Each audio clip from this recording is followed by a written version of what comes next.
I have a joke in some places I commentate where my internet is garbage. And Okay. Room Portal is in Link's house, so that's So nice. right off the bat, just a nice little morsel of ice cream. Mhm. That's where you leave it. It tends to not melt in random chests. That's how that works, right? I mean, I have freezers in the chests. Hyrule is a very high-tech place, you know. So we got two people taking my favorite opening in Keysanity, and that is the Houlihan room opening.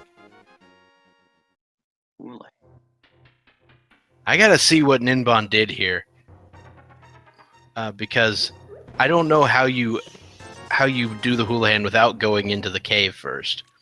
So this is the Houlihan room. It's got 225 rupees in it, and you can access it right off the bat. So it's a good way to make sure that you have all the money for Kakariko Village. Now in say open mode, I'm not really interested in Houlihan because you'll probably pick up enough. But in Keysanity, the amount of dungeon items and things that get spread out makes it a little more likely that it's going to take you a while. Yeah. And I Now don't... Go ahead.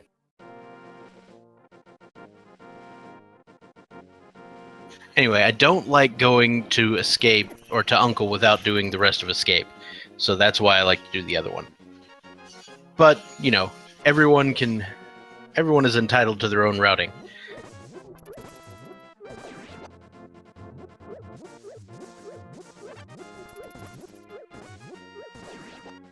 Alright, so we've got a small key on the race game. I don't know what it's to. Well, hopefully we'll find out eventually. Yep. Most of our players who went south route did in fact pick up bombs at the Grove. And we see Recitador is actually just YOLOing the race game. He's just walking right in and doing it, which is not a bad idea in Keysanity. Just because it tends to be, you know, every single place has a high probability of having something. Absolutely. And it's one of the all-important Dark Palace small keys. How many keys do you need for that place again? Like, there are 6 total small keys. The logic expects you to have all of them. If you have the bow, you can complete it with 5. If you can hammer yump, you can knock that down to 4.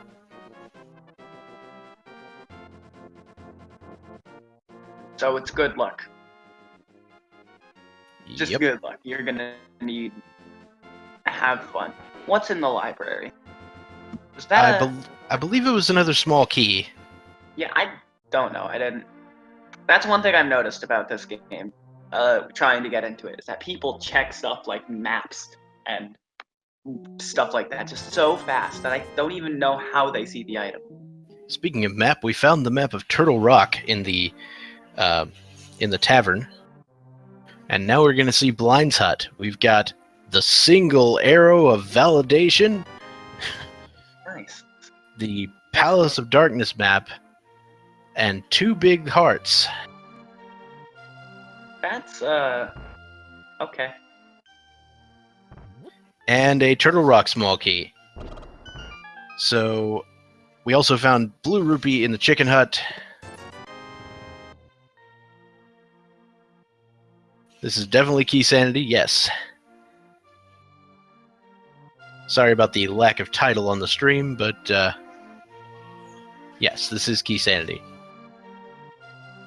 So, and we find Bombos in the well.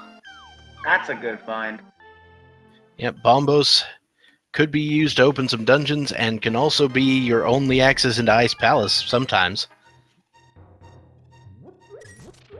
Find another big heart. And the Power Glove! That's a good find. It's so bad.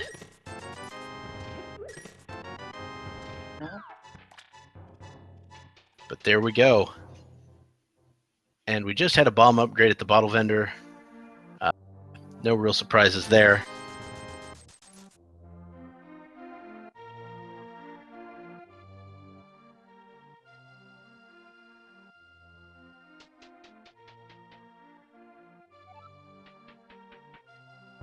We've already got some predictions in chat, one of which regarding Turtle Rock with a pendant and a progression item. That's, to be honest, not too uncommon at this moment. So right now we've got the Power Glove and we've got the Moon Pearl. That's 2 out of 3 for Dark World access. Mhm. We can achieve Dark World access with a hammer or the other glove upgrade. Okay. I was right on the hammer. I was like, is it the hammer? Yes. Two out of 3 ain't bad, in the words of Meatloaf. Ain't bad. It ain't. Really ain't. 2 out of 3 is like almost, it's like around 67%, and that's almost 69%. That's pretty nice. Seems legit. That's my logic. That's my outlook.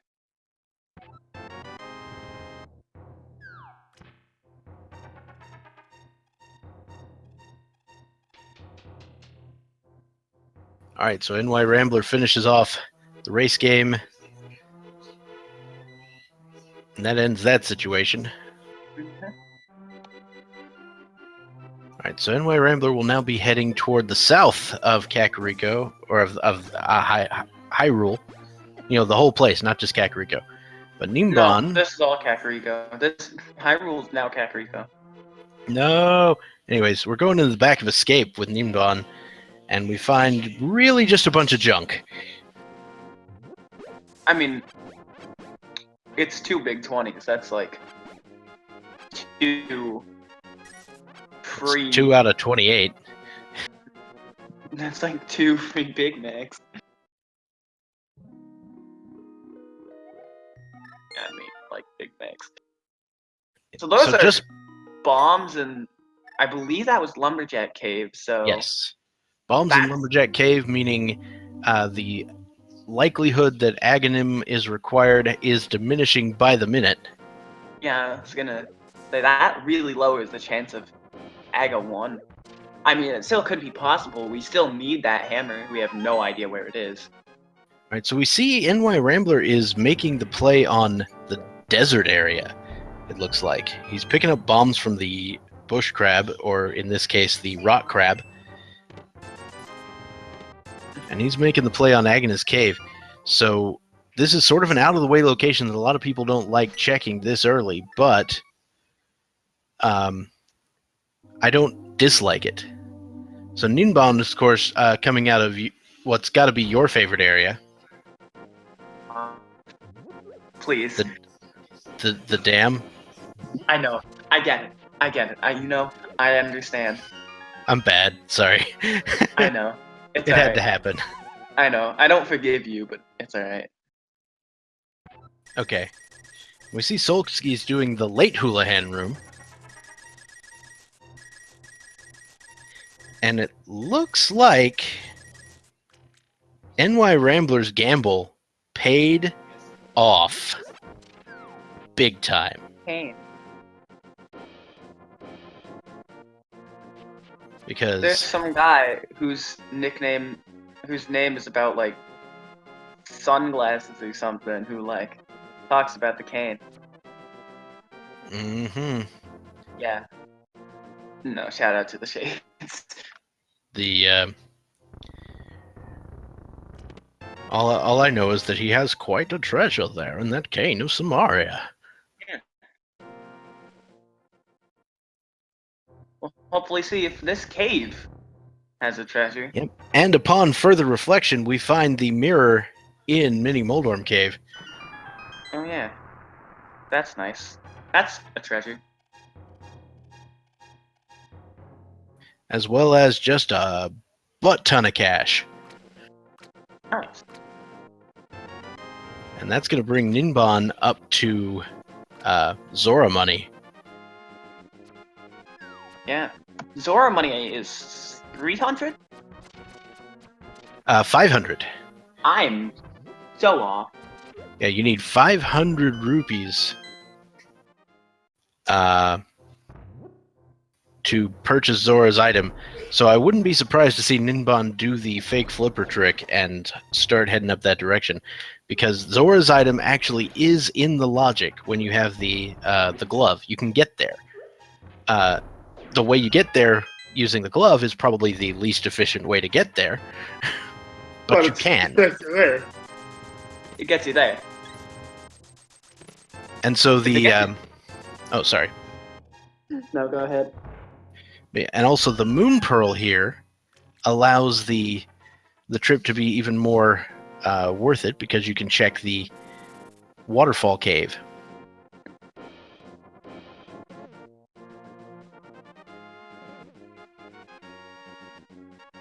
So we see Ninban going to the hobo. At this point, everyone but NYRambler has enough money for Zora, and he's the only one who hasn't done the Chris Houlihan room. I thought I saw him do it. I think Solski did it. Big key to Skull Woods. Yep. So the big key to Skull Woods. Yeah. And it looks like we're about to learn Green Pendant. Yep, Green Pendant at Pod, it looks like. Pod, alright. Yeah, so the Skull Woods big key unlocks exactly one item. Oh, good. What about the Desert Palace big key? And the boots? Those unlock items. Yeah, they sure do. So the Desert Palace big key doesn't immediately unlock items because we can't actually access desert. But the boots unlocks a few locations on its own. Mm-hmm. Whoa, whoa, whoa, whoa, whoa. Howdy. I thought I saw something important over there. I don't know, I probably missed it. No, powder is important. It's the best item in the game. Powder? Okay. It's the best item in the game, not close. I've not brushed up on my lore. It's just my opinion that it's the best item in the game, not close. Okay. Alright, never mind. I need to study the Dr. Bombastic lore. Yes. The powder is my favorite item, not close. I don't have a problem.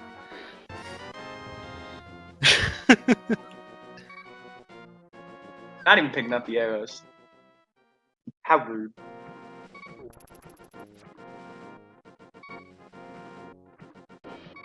Here we have NYRambler getting disappointed. Like you do. That's what usually happens.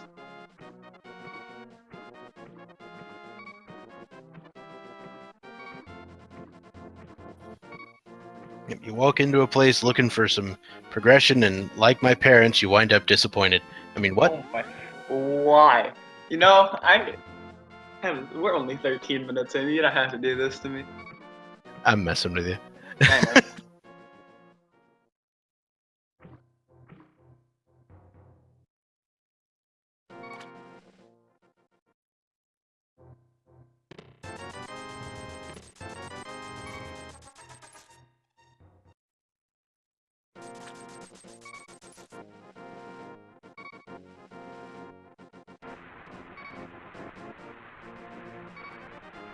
Looks like NYRambler is going to be the first heading into the castle.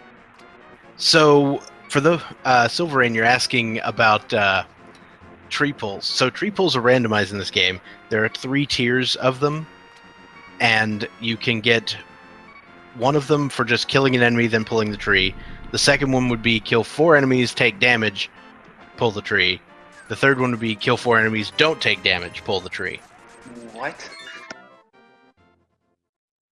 Have you not heard the tree pull stuff? I've never heard. No. Was that there you go. It sure was. The Titan's Mitts in the first chest in Escape, as NYRambler does his best Benny Hill impression with this guard. This guy just does not want to die.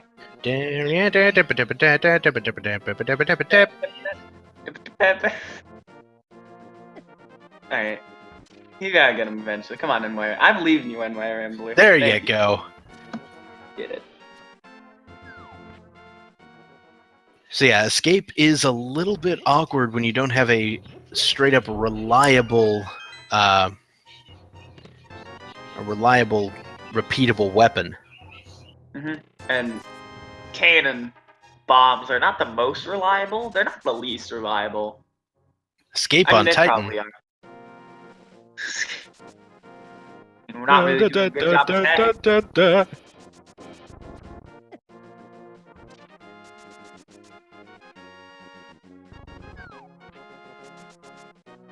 Alright, so that should take care of the blue guard pretty easily.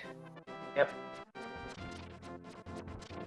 And so Recitador finds the big key of Ice Palace where the big key of Eastern Palace should be.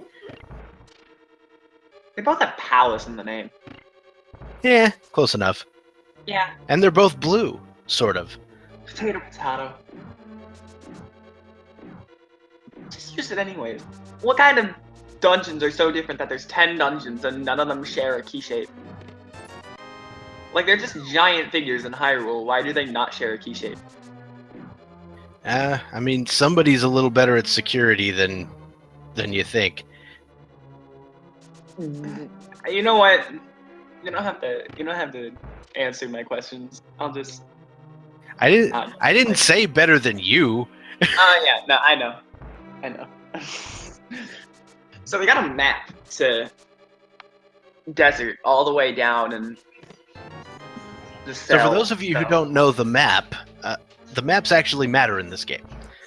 Yeah, they're gonna let maps... you know. Yeah, go ahead. Stuff.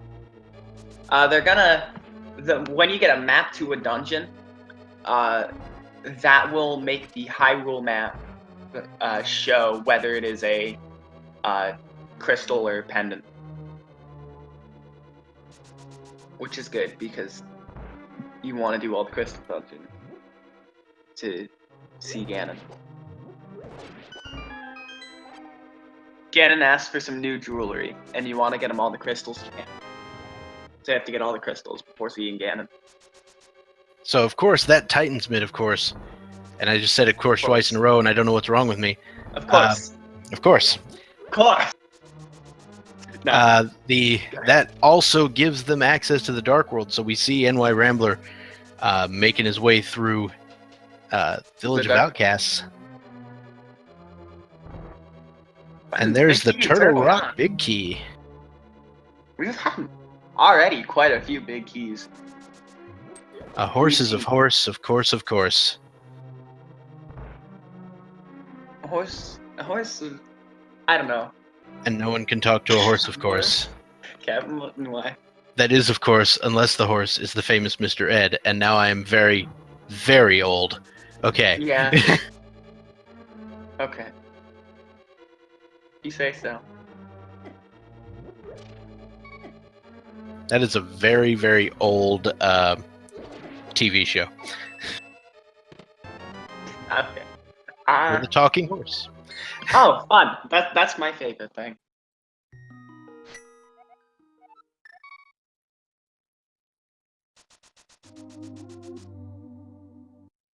Thanks. So now we have NYRambler finally. Wait, nope. I'm totally wrong. What's that? I mixed up two houses. Alright. We've got some cape. We can be Superman now.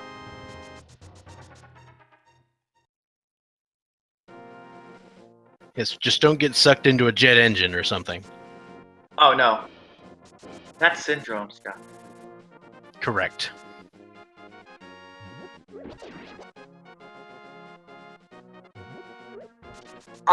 Somebody asked which gamble led to the cane. Cane was Go ahead. I think it was like desert cave. It was Aghanim Cave. Aghanim's Cave. Is that in the desert? Yeah. It's not Aghanim's Caves. It's Agana's Cave. I know it's weird. Agana is like Sahasrarla's brother or something. Okay. And I don't think there's any way you could possibly know that from the game. All right. Thank you. That being said, I haven't played vanilla in forever, so he may actually just say it. Yeah, but like, who listens to songs? Hey, a bomb upgrade. Yep, Mr. J.R. Stumpsman with just a little bit of a help there. That's one thing that always kills me, being a Zelda 1 player, is how, like, on anything, how people don't feel anything for bomb upgrades. Like, in Zelda 1, you kill for a bomb upgrade. But in this game, they're just kind of like candy, and it's like, ugh. Oh, yeah, and Zelda 1 randomizer, you gotta put those bombs to good use. Yeah, in this game you can throw them. One thing... Until we start randomizing dungeon layouts. What? Okay, you can stop now. One thing we saw, NYRambler did a map check. Purple chest in Misery Myers Monkey. NYRambler, I'm rambling, did a map check, and I didn't see all of it, but I did see that Swamp had a blue pendant. Yeah, looks like Turtle Rock was a crystal and Swamp was a pendant.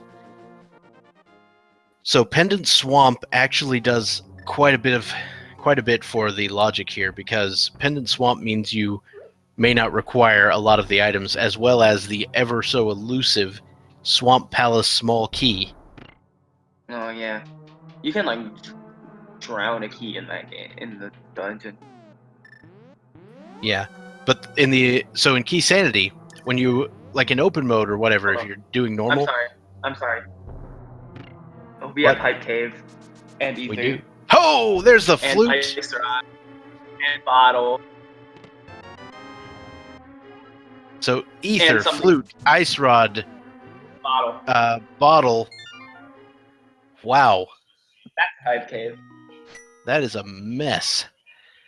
And it's awesome.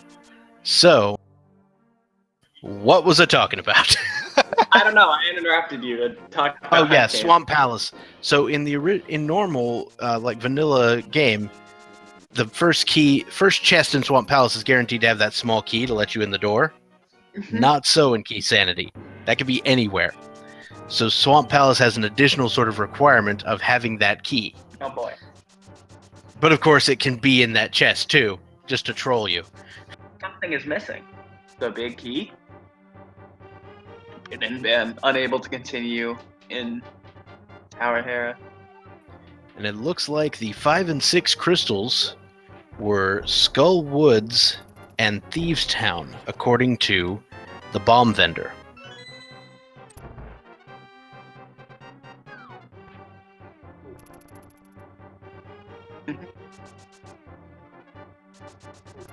NYRambler picks up the item at the very last dig on the right before you pick up that rock there. Pretty good timing. Mm-hmm. All of our races right now are in very different locations, and that's a very cool thing to see in the routing.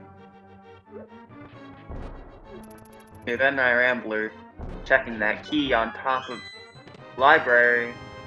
It's a small key to Thieves Town. So that prevents you from accessing the big chest. There's at least one other thing that prevents you from accessing the big chest, and that is the hammer. Also, you would need the big key in the first place just to get back there. Mm-hmm. Now, in my opinion, with Keysanity, Thieves Town is a 4 chest overworld cave that happens to have a back door. Like, I'll just check it every time. Jeez. Stick Kid. That's heart piece. Yep, and we see Ninban finally picking up those Titan's mitts.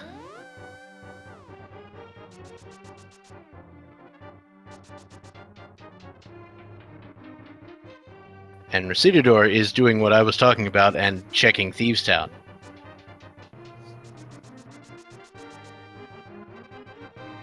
I missed the swag duck opening. If there is a point when a swag duck is happening and there's not a lot of action going on the screen, I may have something prepared. Oh no. But until then, I want to make sure that we give all the runners the credit they need.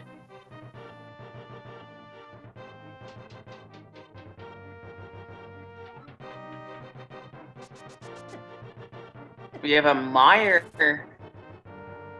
I want to see. Is that an ether to open Meyer? Looked like it. I saw ether. And we have ether. That wasn't Hype Cave. Yep.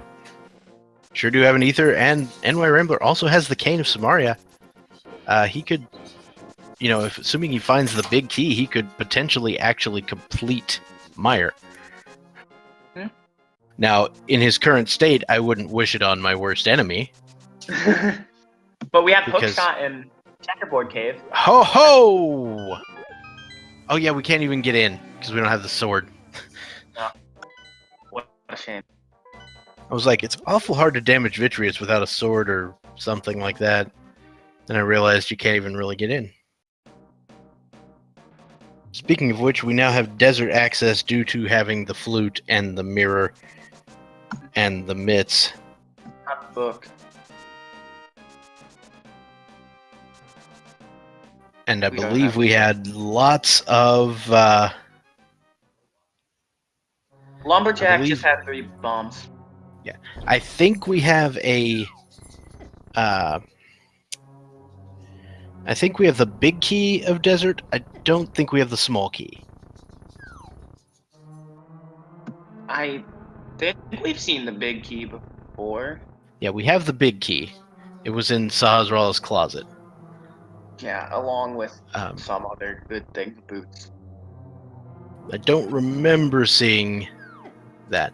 The logic does account for the possibility of killing Vitreous with bombs. That is true. Oh, jeez.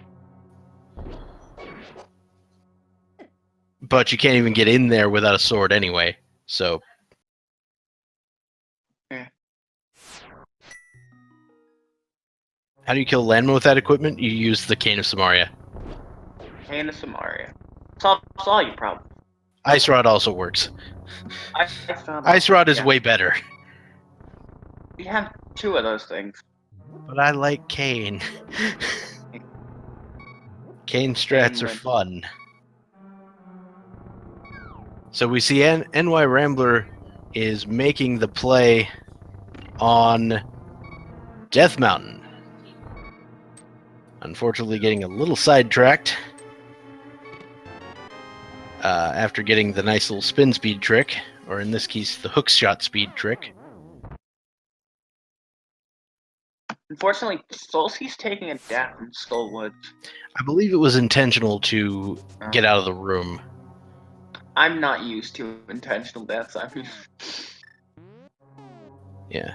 I know that, if you're doing NMG, you're not allowed to take intentional deaths, nor are you allowed to save and quit, which is why I'm wanting to, which is why it would be very hard for me to try to do an NMG run.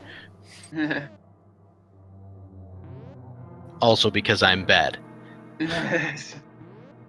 NMG, for those of you who don't know, that is the category of running this game in vanilla fashion called no major glitches. So the idea is you go through the game, you take sort of the intended paths, sort of. You just make sure you don't go out of bounds and a bunch of other things. You don't do the exploration glitches, that sort of thing. But other than that, you glitch the snot out of it. Yeah.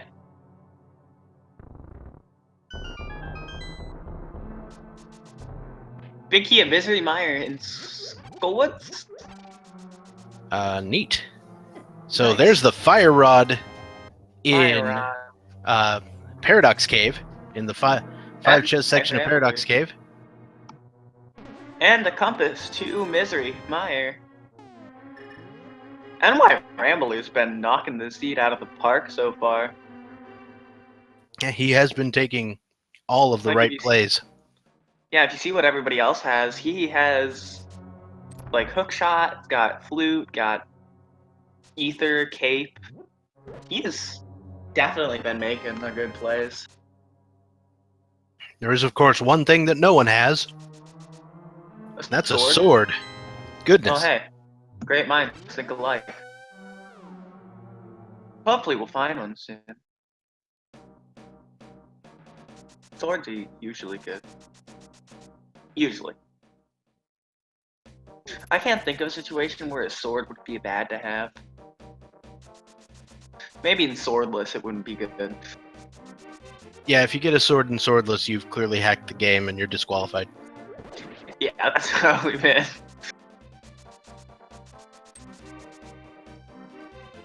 There's a small key to Dark Palace. Why can't you stab people with keys? Like, that's viable. Most keys don't have the kind of sharpness you need to really get it done. What about the big one? It would just take a long time, is what I'm saying. What about the big key? Would a big key be good to stab people with? Well, big Why key, am you'd I probably just asking use it to this? weigh it down. Oh. We saw a red. We know the reds. Never mind. I'm bad at checking the maps.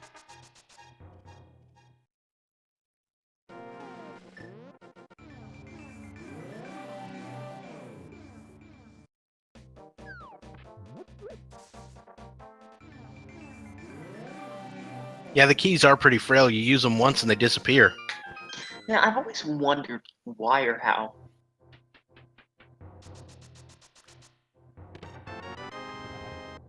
We got an Ice Palace key in the King's Tomb.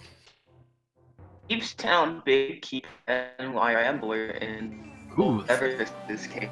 Thieves Town Big Key at Super Bunny, so that makes Thieves Town completable. Now you can't actually finish get the big chest yet because you need the hammer. We've got Ether for Turtle Rock as well. Hammer. So that's Ether dungeons then. There's the Book of Mudora in the Hookshot Cave.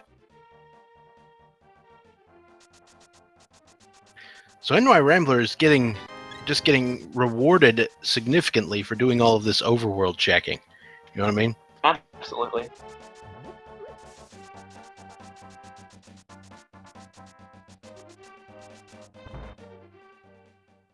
Hooked on Phonics worked for me, indeed.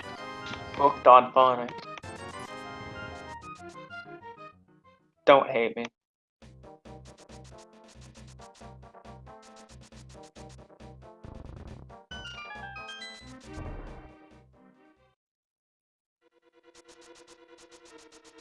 So NYRambler is making his way into Hera. Go ahead, sorry.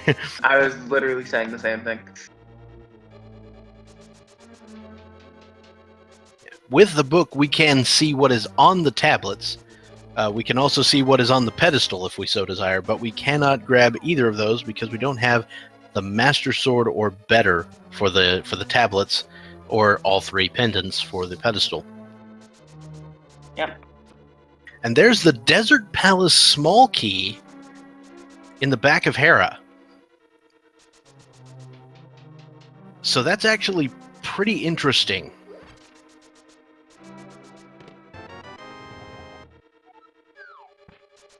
Just a heart piece on the Ether tablet. Yes, the tablets do require sword level 2+. If you play the original game and you see you have the book, if you read them, so like the Ether one, it will say, hold up the Master Sword here and you will get the magic of Ether. And so that's why you need... I don't know what that means. So the tablet that NYRambler just checked up near Hera, that's where you get the Ether medallion. And you need the Master Sword to get it, as well as the book. Yeah.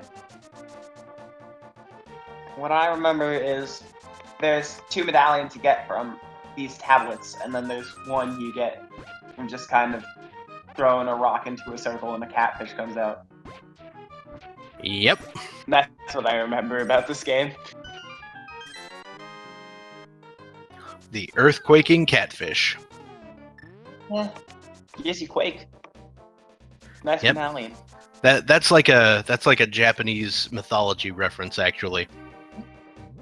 Cool, I never knew that. To the Ol Namazu, which is the the cause of all the earthquakes, according to mythology. It's a giant catfish that lives under the island. Oh. Interesting. We got a man batter check. Ninban. Just a heart piece.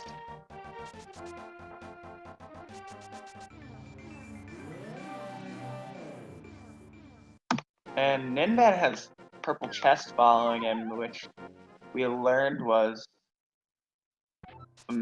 from someone else. I don't remember who. Was a Misery Mire small key? Correct. So. Now, the Meyer small keys are actually pretty, in theory, useless. They're not. Because it is possible to go through all of Misery Mire without using any small keys. That's interesting. Or without using any small keys that you can't already find in the dungeon under pots and things like that. Ah. But in case you open an extra door, or sometimes another key will allow you to take a slightly faster route through. Uh-huh. So it's a kind of game of, you don't need this, but it'll be good to have. Right.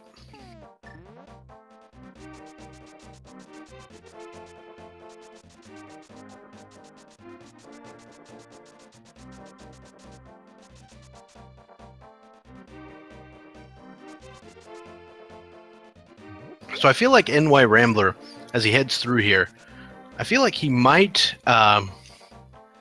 check the back end of Skullwoods here,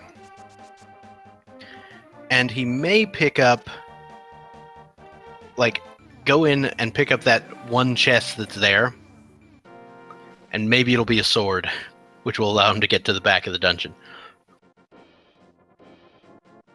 Hopefully. But we may also see a pedestal check.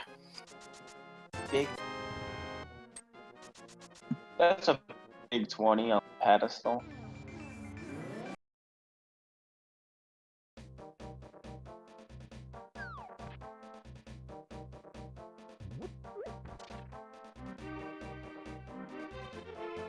I don't know if he's way ahead of everyone else, but he has found more items than everyone else. Yeah, he's been Due to checking his- a lot of spots Yes. with good items, but Basically, due to his willingness to go into escape earlier, that allowed him to pick up the Titan's Mitts, which allowed him to go into the Dark World, which allowed him to find all of the important items he's found. mm-hmm.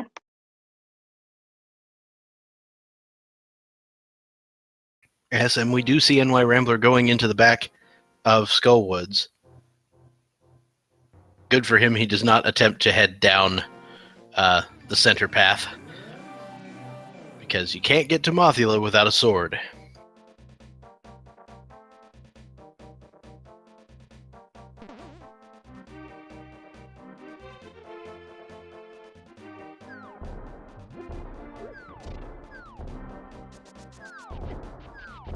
And that is just a vanilla small key for this dungeon.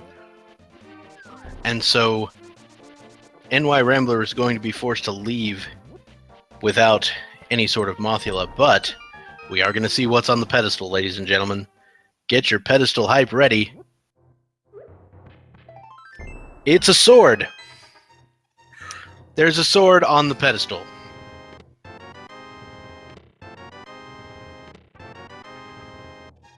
And we don't have any swords yet.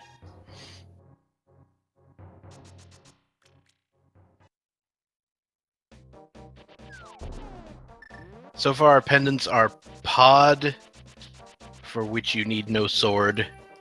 Swamp Palace, for which you need no sword. I'm just throwing out the possibility of, that being the first sword you have access to.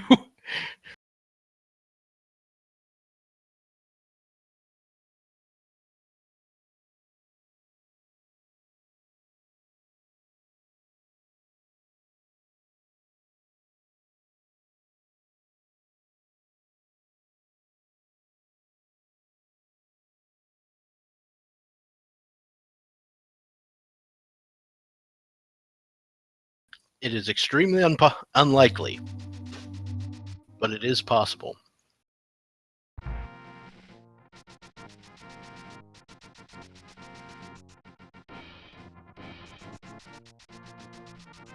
All right. So, if everyone will please rise for our national swag duck anthem.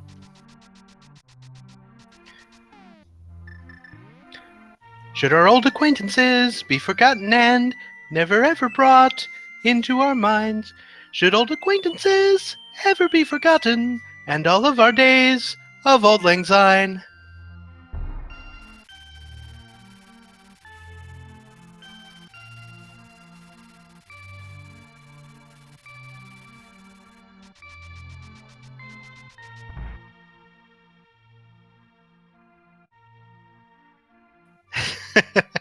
All right. So, that's enough of that nonsense. And we see NYRambler finally making the play on Eastern. He hasn't been in there yet, to the best of my knowledge.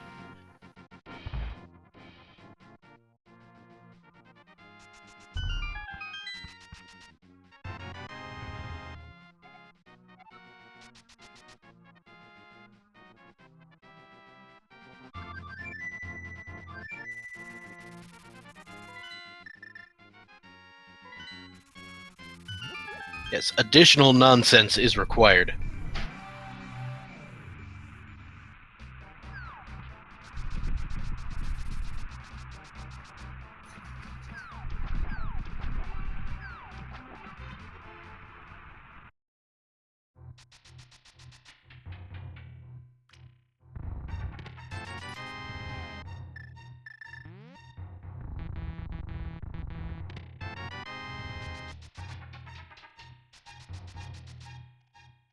You must construct additional nonsense. Anyway, so we now have Ninban gonna pick up his hook shot.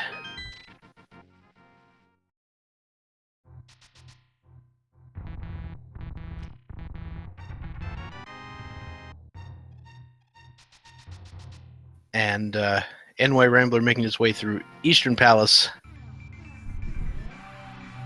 Solski is unlocking the swag duck again.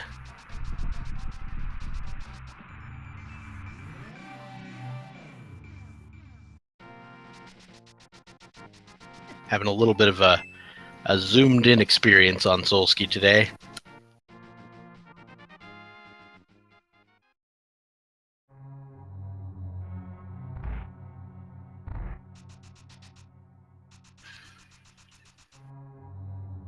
So we've seen all of our players here are in areas we've seen already. So I'd like to take this time to remind you all that if you like what you've seen here, you know, our runners here would appreciate a follow. And I'm sure all of the other people involved with this would as well. Thank you all so much for watching here today.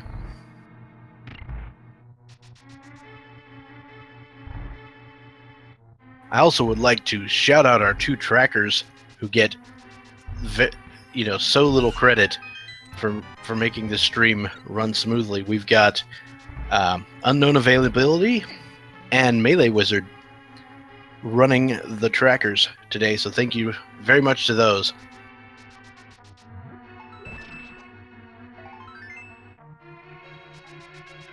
And Solski has gone to Plaid and is picking up that hook shot over in the checkerboard cave.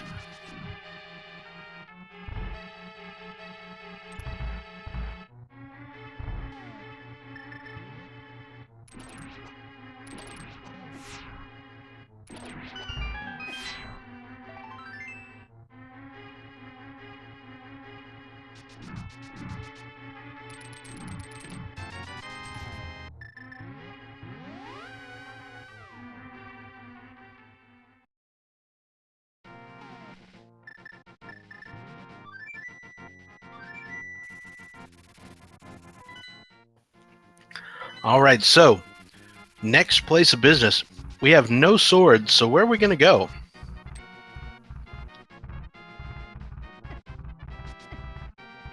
See, NYRambler is making his way back into the Dark World. Thieves Town seems likely. I think doing the Thieves Town is going to happen.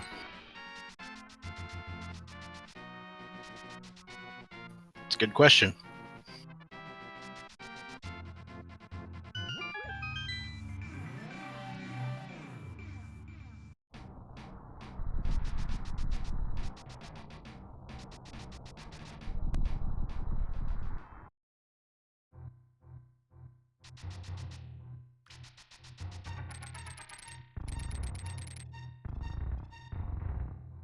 So we see NYRambler has not even been into Thieves Town yet, which is interesting. Yes, Samaria Blind is a thing. Samaria Blind is actually easier than you think it is, because it allows you to stay at sort of a safe distance and get away.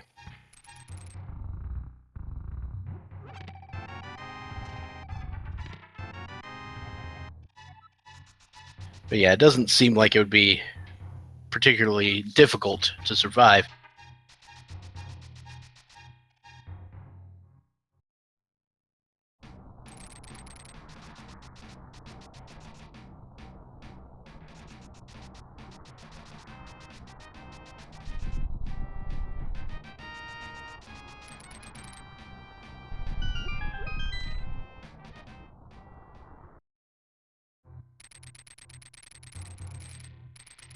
Alright, so Ninban making his way through the hookshot cave, gonna get some nice progression here, get that book. I don't know if it's actual progression yet, because we haven't seen the bomb, or the Bombos tablet. Yeah, we can't get into Spike Cave yet, because the hammer does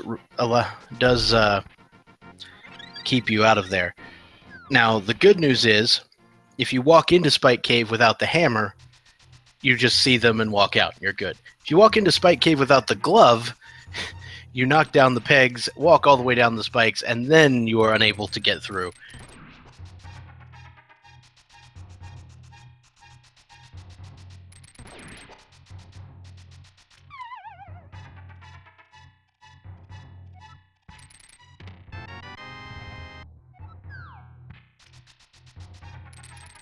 Yep, and then you die. That is correct. There's the hammer! In the Skylight Room in Thieves Town.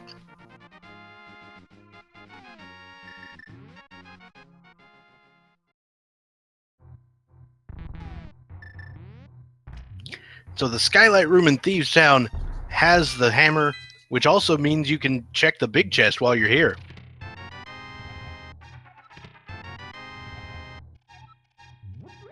Now, the hammer, that's not near vanilla for the hammer. The hammer's normally in Palace of Darkness.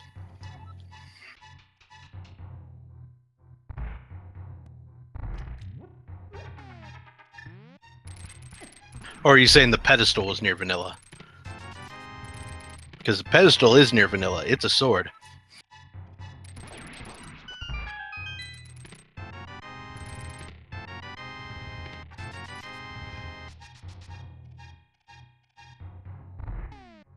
There's the sword! Right there next to the maiden.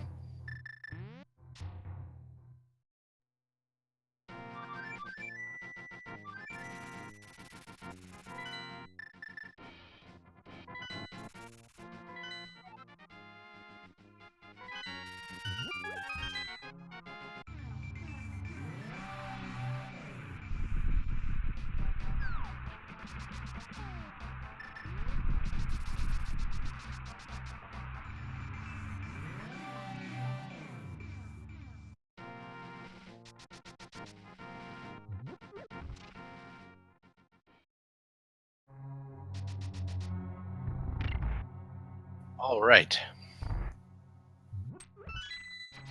There is still like a weird scenario where the pedestal is required. And the weird scenario goes like this. There's a required item on Bombos, and no other swords until GT.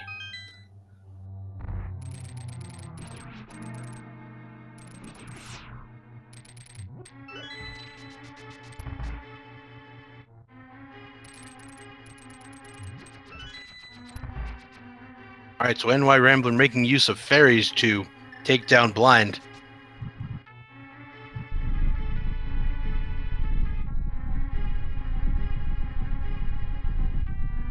Oh my goodness.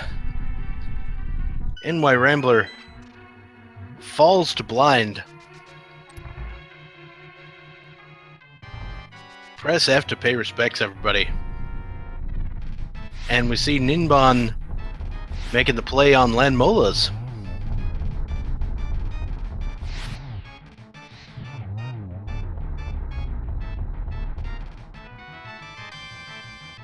Landmolas has a bottle with a blue potion in it.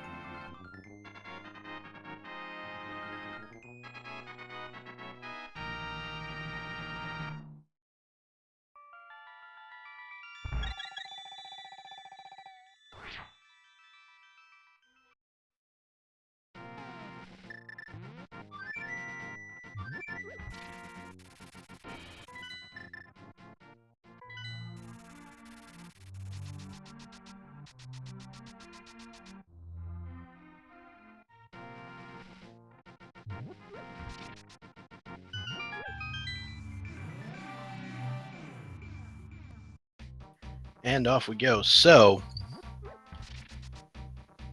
looks like NYRambler is going to leave that behind for the moment.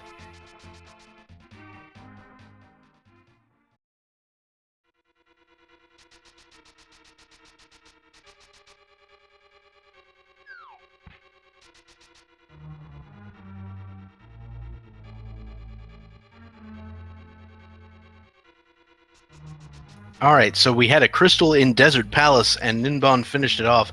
So that was a very important piece of work there.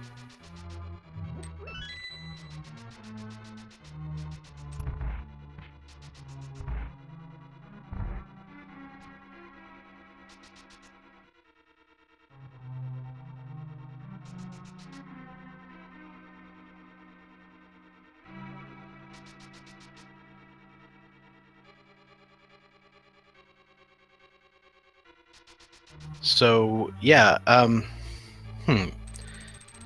So the sword gives us access to Skull Wood. Skull Wood you can get through without any keys. However, the logic for Skull Woods is going to assume that you use all the keys in the worst possible way. So unless the Skullwood small keys are available, then it may not be within the logic.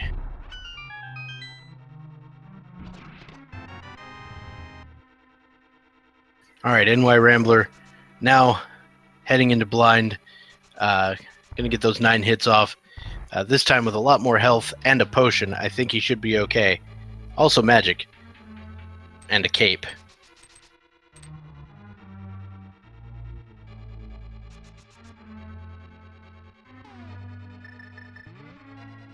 And Blind has the big key of Tower of Hera. Hello. Ladies, gentlemen, those who go by other titles, sorry for the delay, but Wolfman 2000 is here to provide some backup. Excellent, well done. So, we got ourselves a mess here on our hands. NYRambler has gotten off to a huge start with finding all of these items real quick, but some of these boss fights are kind of sneaking up on him. I did observe Blind was putting up a good fight. Ninban approaching Blind right now, Recitador taking on Landmolas, and Solski is heading down to the basement. Mm-hmm. Solski gets that hammer in the skylight room. Yep, hammer is definitely a great find here, able to take care of the treasure in Thieves Town, even though it's only 10 arrows, and can play whack-a-mole with blind if for some reason Solski decides to not use the sword. Speaking of blind wants light bulbs today.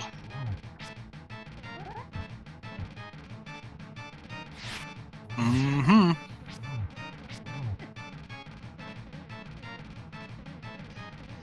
Alright. Nice destruction of the Landmolas by Recitador, now on the board with 1 crystal. And Ninban takes out blind easily, gets a big key to Tower of Hera. We can almost clear that dungeon entirely.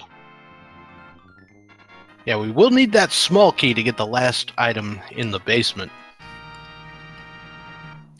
But other than that, it's wide open. Then again, it's the Tower of Hera basement. Who wants to wait 45 seconds or so just to get through there? How else am I going to get a drink? That's all I'm saying.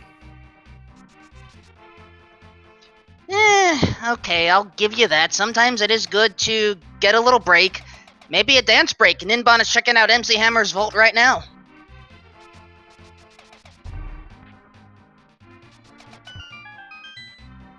That is the first time I've heard that name, and I approve. Unfortunately, the game did not approve. It was just a big 20.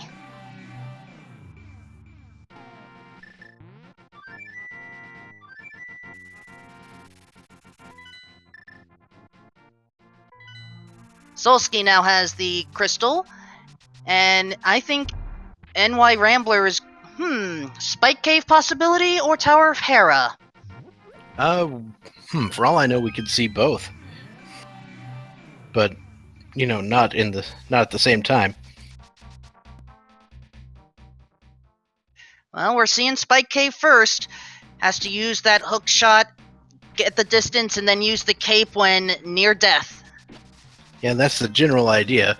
You see a lot of people taking a lot of intentional damage here to begin with, and then you see them use the cape, because when you save and quit, you get a lot of your health back. You do not get your magic back. Unfortunately, just a key to Skull Woods. Not the most useful. I think you can clear it without getting a single... Correct. Yeah. You can clear Skull Woods without getting a single key. However, the logic assumes that you will use your keys as badly as possible. So the logic requires that you have keys. So finding that Skull Woods key may lead him to believe there's something at Mothula.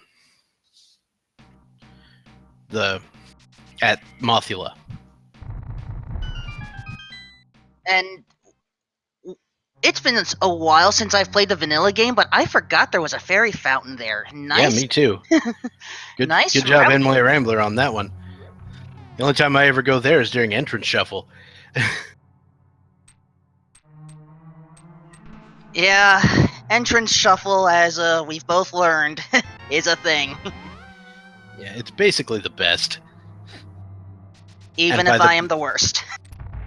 Myself included. Alright. Time to go to the Tower of Hera and actually take on Trolldorm. Indeed. Though Solski and Ninban are deciding Skull Woods may be the better play. Admittedly, it does have a pyramid crystal, so who knows? Yeah. So Solski's heading to Mothula. I imagine.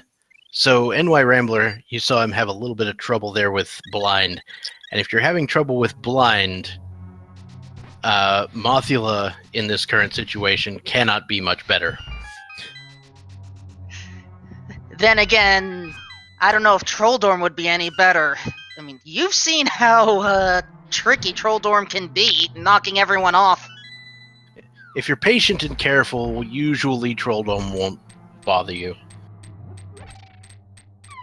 But you never know.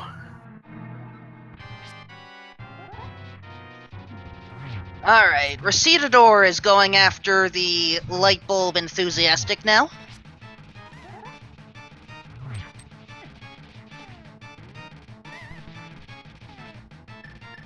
And we see Ninban facing off against Mothula. Non-trivially difficult fight, but he's got blue goo to back up his magic and his health, so he should be able to, put some fire rod shots into Mothula and see what happens. Oh, and there goes Trolldorm, choosing to cause a further ruckus. And Ninban takes down Mothula for 300 rupees and the second Pyramid Fairy Crystal. Now the big question is, will we see a quick check for that Pyramid Fairy, or will Ninban have another destination in mind?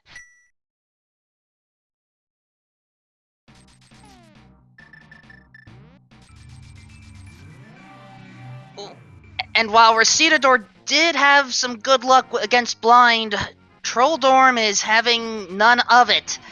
And Ninban... Will our runners actually head back to the pedestal right now? I know you mentioned your Bombos theory earlier, but even if without a third time... Okay, did Ganon pump Moldorm full of steroids? Or full of troll, that's for sure.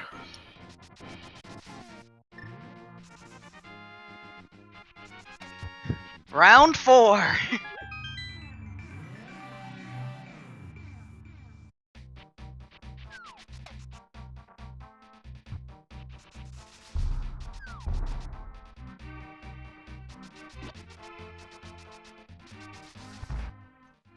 Okay, one more spin. Hopefully... Uh-oh, watch out for that middle hole.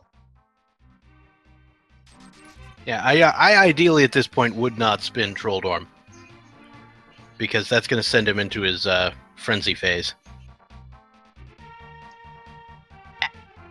Well... But NYRambler survives and we're fine. All for a little piece of love. Still, it is a crystal. And Ninban is heading over to the Pyramid Fairy. What will be inside today?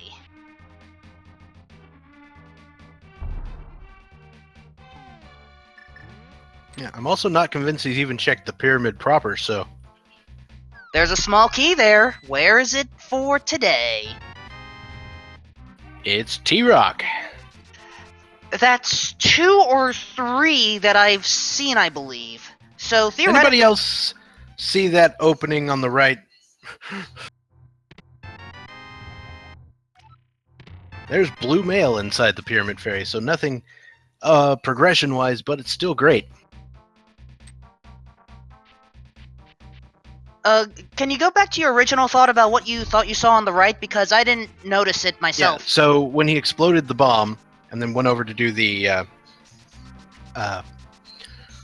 thing with the key, as he was heading down, another copy of it showed up, like, south of it. If we were playing the Game Boy Advance version, I can maybe make a case for the Four-Sword Dungeon, but I don't know what it would be in this case. I think it was just a graphical glitch.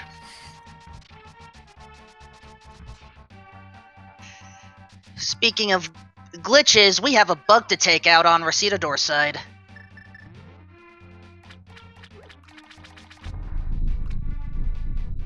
Also, what will Catfish have today?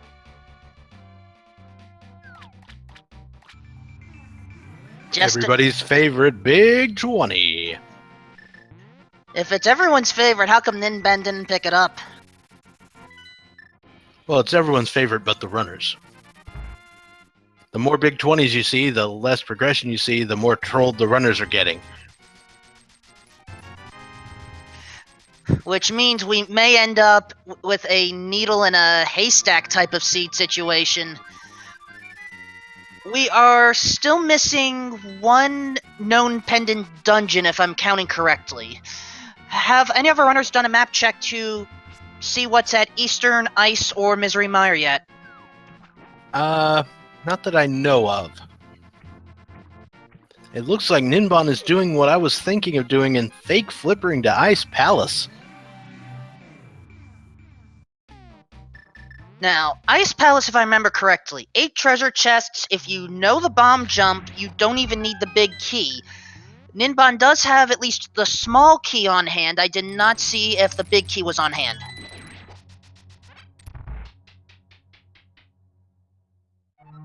You can complete Ice Palace without any keys. You can't get into the big chest without the big key. But as long as you know how to bomb jump, you can get through Ice Palace without any keys. I haven't figured out how to do that bomb jump, so for the mortals, assume at least one small key and one big key then. So the way I do it is you walk in and you push yourself up as far against the wall, or you hold your sword out to the right. You push yourself up as far against the wall as you can to the north.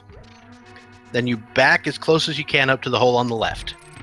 Drop your bomb, and then move down until your shadow is 1 pixel into the little dark area below you.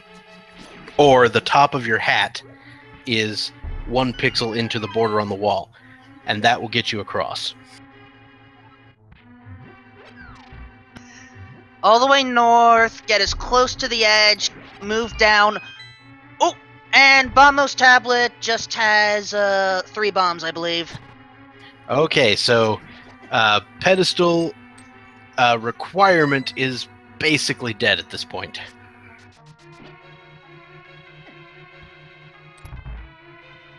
Alright, let's see on Ninban. To the top, little too much to the left. To the top, place the bomb, and feet just at the 3rd spike. There you go.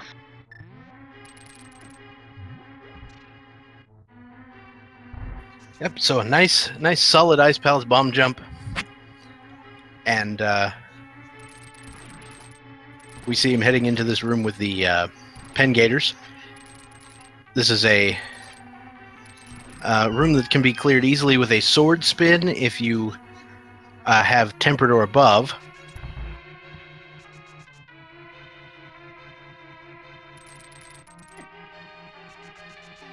Yeah, but right now all of our runners just have fighter swords. Solski and NYRambler are about to at least pick up blue mail. The thing is, the only way you wouldn't be able to find a second sword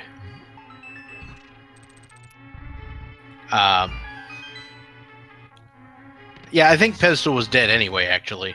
Bombos wasn't keeping that from happening. Like, there will be, before you get to Ganon, some other sword. It's gonna happen. And the only other thing you need a better sword for is Ganon.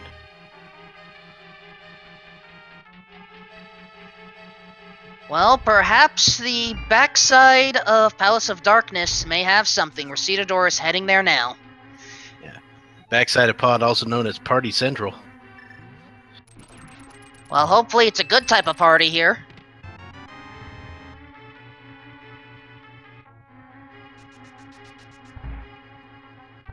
Small key to Ganon's tower. Recitador does have 2 of them on hand, so if we find the big key outside, then at the very least, you know, just shoot up and you have all the keys you need. Mm-hmm. And flippers!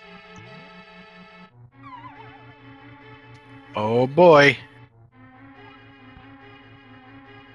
Get to start swimming. So that flipper find finally put Ice Palace in logic. And Recitador is choosing to go into the Dark Maze. Interesting decision, though admittedly, I can't blame him. 3 chests available, counting the big chest, compared to the 1 by going back down to the main hallway. Now, the other thing that's interesting about this decision is that there's another bomb jump you can do here called the Hammer Jump, which allows you to save using the key to get into that room. So if you want to save the key, you can do that. And, you know, it's something I recommend for anyone going to try Keysanity. That way you don't have to go searching for all 6 keys to Pod. And I believe I just saw silvers in the Ice Palace on Ninban side. Oh ho! Silver's and iced tea. Silver's in the Law and Order Special Victims Unit room. I mean, what? I had missed that special, I'm afraid. Nah, it's just iced tea was on that show. I feel like a lot of people were on that show at some point. Yeah, I think I was on it at one point. No, I'm kidding. Now, I did notice that Recitador left the dark maze, didn't feel comfortable navigating without a lantern to navigate. So hopefully another key is found. In the meantime, we're about to take on Cold Stare. Yeah, speaking of which, where is that lamp? That's a good question. Our runners had the flute, so they were able to flute up to Death Mountain.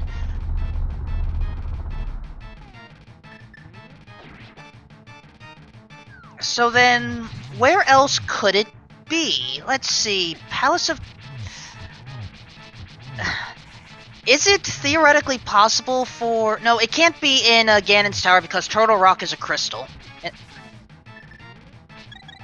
But, and speaking of Turtle Rock, NYRambler is making the play on Turtle Rock. And we see Ninban is doing the hammer cold stare fight and got fed up with it and used a blue potion, and oh my god, it's got the bow! And a crystal. Ooh, Ninban, excellent find. And Recitador is going up the castle tower. With one key available, both treasure chests are available. First one just has bomb upgrade.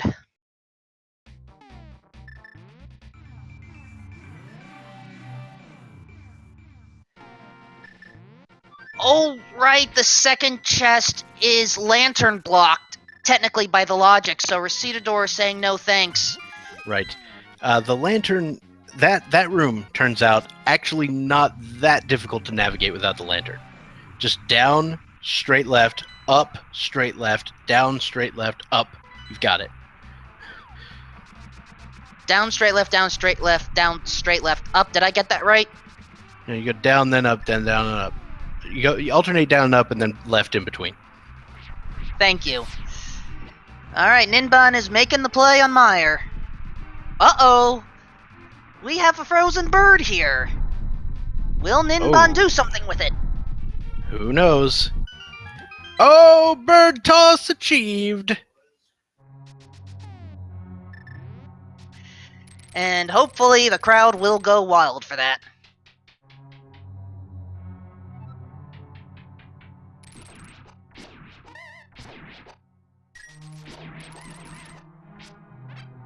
And speaking of wild, these chain chomps. I feel like they are also wild. Yeah, I'm not a huge fan of those chain chomps. And Solski navigated the dark maze. Oh, that's where that small key to Tower of Hera was. Interesting. Did Solski find anything important in the dark maze? We'll find out. Now, one small key on NYRambler's side. Do you go for the chest on the lava island, or do you just skip it? Does he have the big key? I'm waiting for a pause He screen, does. yes. Well, with the one small key you have, you can reach Laser Bridge. And he's doing it, so he's going to the island, so he's going to leave behind certain amounts of things. I mean, he can still reach the Laser Bridge, no problem. He just can't reach Trinex proper at the moment. Still gets a red shield for the efforts. Yeah. I'm not going to argue with a red shield. He probably could have made more use of that on blind. That's all I'm saying. And we have a mushroom find on Ninban's side, Misery Mire.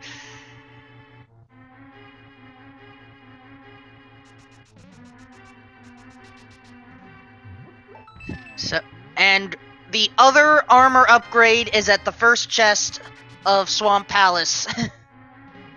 Wow. Oh, where Wait, was the small key? I was about to ask the same thing. If any chest is going to troll, it's going to be the Swamp Palace big key.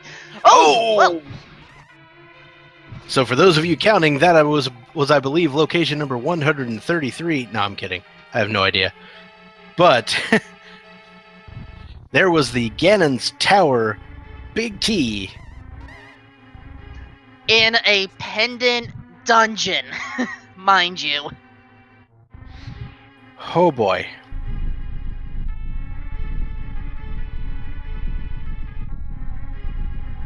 Wait, the skull, the swamp small key. No, it was a Skullwood small key in Spike Cave. Yeah, where was the Swamp Palace small key?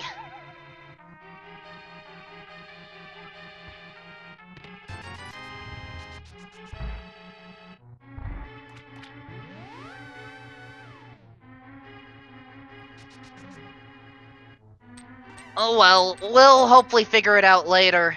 Ninban is going to take care of the 2 chests on the east side of Misery Mire. Rambler about to enter the dark room. Solski, that makes sense. It's probably in the dark maze. Yeah, that would make sense because I had missed Solski's side at that time. It also looks like NYRambler may have picked up. Oh no, it was Solski who picked up something in the big chest there. No, he doesn't. He didn't have the big key. Never mind. I'm making that up. Ooh. Maybe it was Tower Hair. Rambler decided discretion was the better part of valor and is leaving Turtle Rock right now. It down to 1 heart, and it doesn't matter what armor you have. Fire bars take away 1 heart of health regardless. Yeah, if you're trying to be extremely careful in that room, you can use the hook shot to survive the fire bars. And there are also 2 hearts on pots on the right side of the room. Speaking of surviving, Ninban is going for the Dark Mire play. Oh, Dark Mire is something I haven't seen in a long time. This is really difficult. Mainly because of this room.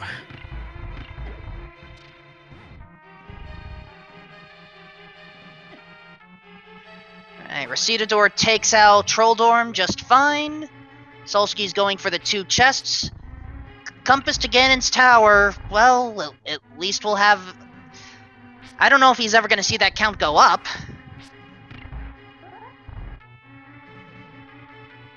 It seems unlikely. Our other runners might. If they never go into swamp.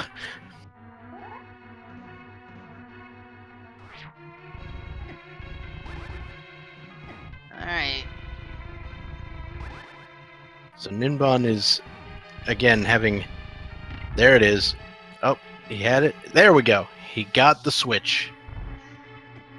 And Rambler also got their switch. They are now taking closer to a 30-second wait on the tile room this time. Yep.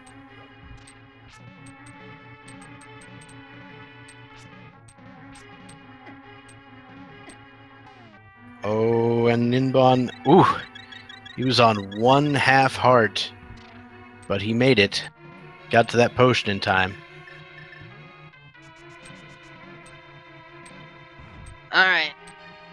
Ninban should be fine from here out, as long as... There it is! The lamp in the center basement! So you required the fire rod and the flute by logic in order to get the lantern there. That is... trollish. Where was the Hera small key? Hera small key, I believe, was in Turtle Rock. Yeah. So that is. So you also had to have the Cane of Samaria, the hammer, the Ether Medallion, the Titan's Mitts. What an evil combination lock type of seed here.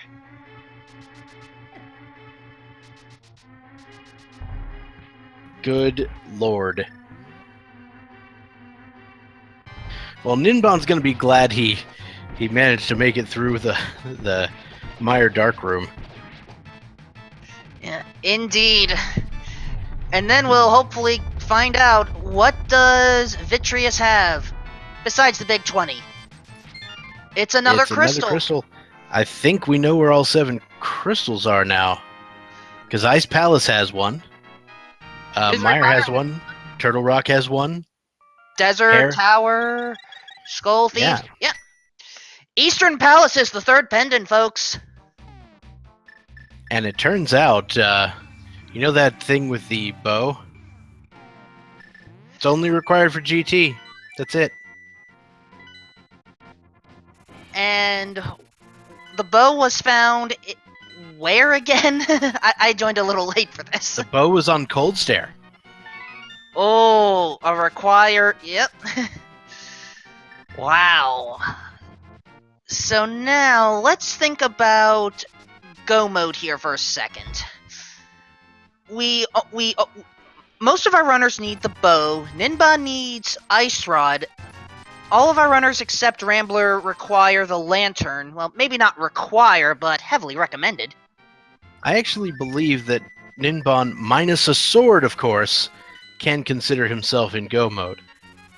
And he may play it that way. Because I believe he's got the big key to Hera. And he's got some number of Turtle Rock keys.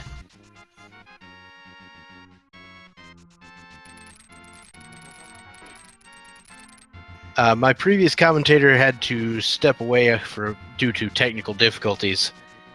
But Wolfman is here to pick it up right where we left off. Yep. New NYRambler got a lift off the bird, about to head to possibly Misery Mire first, and then take care of Desert while you're here. Makes sense, 2 for 1. And Ninban, I think, is heading to Turtle Rock now. Yes, I believe. Yeah, Ninban does have the Ice Rod. There's no way he would have Ether and not have the Ice Rod, because they were both in Hype Cave. Yeah, that does make sense. There's the inventory screen now. Math Girl 718. The lantern was at the Tower of Hera basement.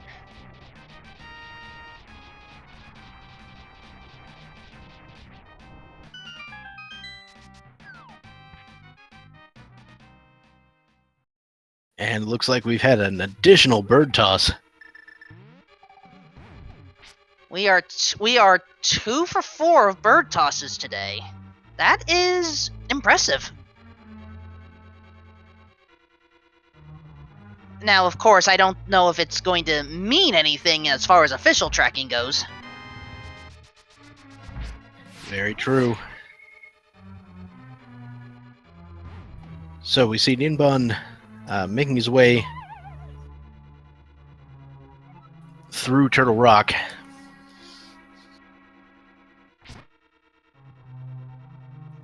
And Solski is in Ice Palace. So Solski will be rewarded with the bow upon completion, as well as the silver arrows if found in the Ice Tea Room. Yep. So the archery package here in Ice Palace today.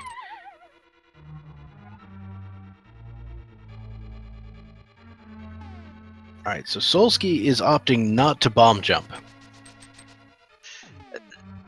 It makes sense in my head. We're still looking for items. Solski wants to make sure that they're all covered, and I don't think bomb jumping is going to save that much time if you have to full clear it. The question is, does he have the big key? Now that I don't remember offhand. Because I believe if you don't have the big key, you have to bomb jump.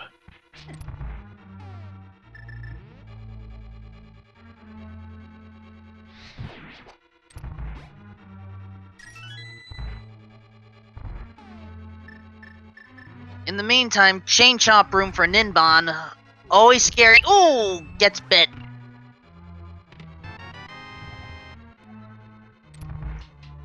But has the Tower of Hera key now, so technically Turtle Rock is a double dip. Yeah, I mean, Turtle Rock says it's a double dip when that lamp is in the Tower of Hera basement, but Ninban's not going to care. I fully expect him to pick up this small key off of the pokey and then just head toward Laser Bridge. And Trinex, or really just Trinex.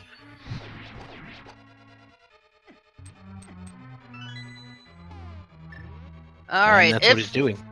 If Solski does have the big key, yep, Solski does, so going to take out these two Freezors, I believe they're called, and then going to use hookshot strats to get that big chest.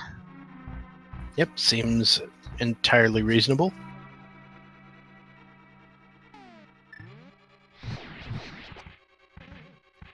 Of course, we need the silvers in the iced tea room, so Solski is going to explore this southern end. Yeah, good for him. He's going to get the silvers. Now, so Ninban is going to get all 7 crystals rather shortly. Unfortunately, he's not going to be able to find the Ganon's Tower big key in Ganon's Tower. Now, if I was Ninban and I had all 7 crystals and didn't have Ganon's Tower big key, I'd be going to Ganon's Tower to see if it was there, right? 22 locations. It's a bigger pool than anywhere else. A big pool, but the actual treasure is not even in the kiddie pool. You have to go all the way across town. Gotta head down to Swamp Palace, find it in that second chest.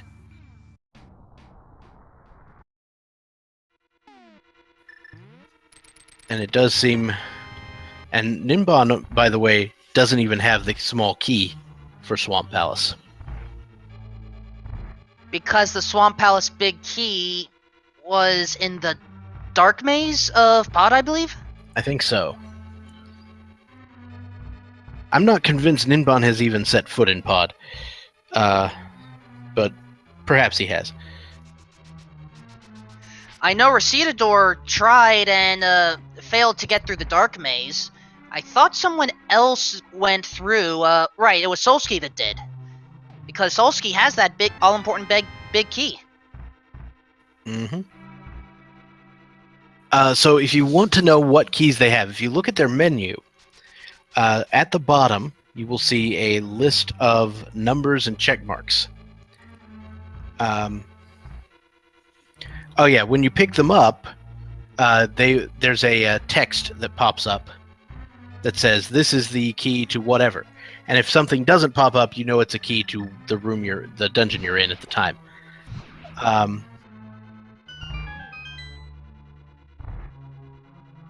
But yeah, at the bottom of the menu, you can see a little table that tells you how many of each key you have and which big keys you have. Interesting decision. Ninban chose to skip Mimic Cave and the big chest. I don't remember if they had anything important.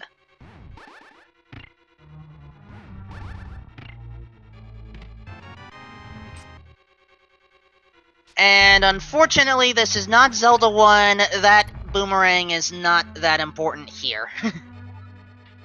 Yeah, I'm told the blue one in Zelda 1 is the inferior model, though. You've heard correctly, at least if you believe most sources. I'm neutral about it, but anytime I declare neutrality on that sort of thing, I always get yelled at. There you go. So, Ninban easily traversing the Turtle Rock Dark Room. That's one that, basically anyone can do. And now, 4 chests available after taking a quick safety.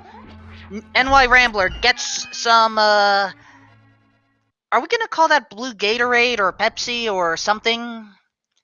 I'm told it's Baja Blast. Can't say I've had that flavor yet. Anyway. Sorry.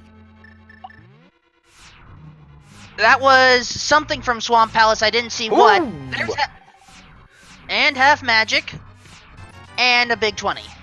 Yeah, so Ninban picks up the half magic on the laser bridge as he's using the cape, which is hilarious.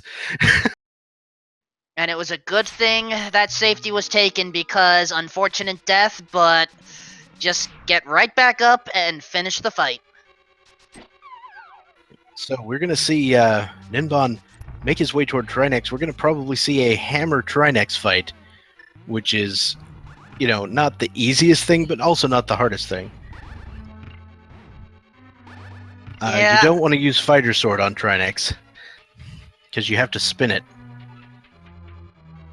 Yeah, at best 1, maybe 2 hits with the spin. Better to just do multi-pause strats.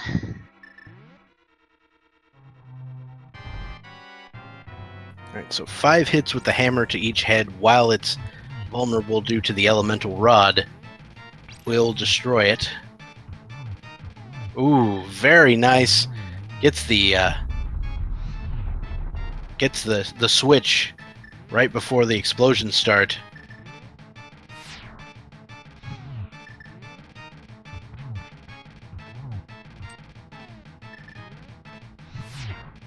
Ooh, Trinex's middle neck is annoying, but Ninban is doing alright. But now, 5 hammer swings across the snake-like body. Yep. Until he starts flashing in the mid, you can damage his head, and so that's what we do with the first one and 2. And so there we go. There's the 5th hit, and Trinex goes down. Now, what will Trinex hold today? 50 rupees. Now, I'm also not convinced that Ninban knows Tower of Hera is a crystal. It's possible. We know it's a crystal.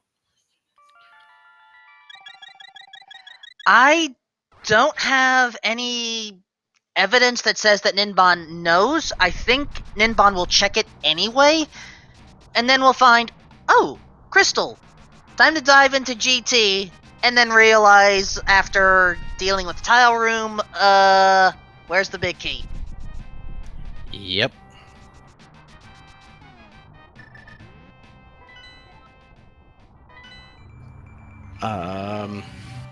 Masochist Keysanity, all dungeons entrance shuffle. Are you trying to kill us?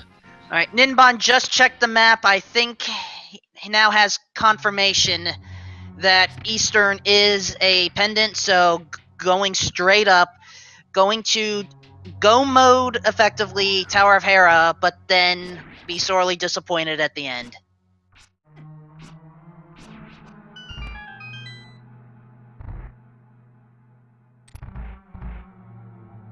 Ah, so he has the 3 pendant maps, so he knows for sure.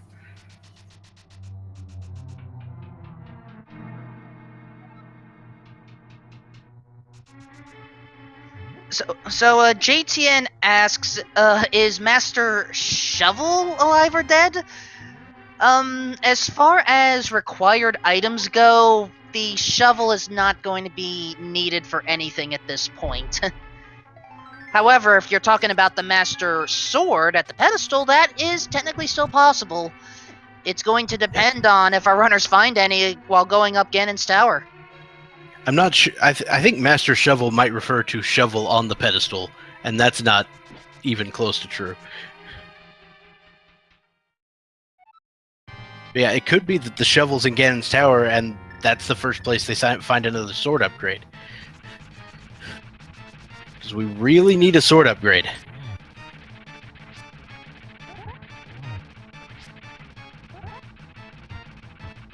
Also, I just noticed Solski's inventory. I think Solski, I mean, technically, once the lantern is found, is in proper go mode. But will Solski actually go for it? Go for the lantern.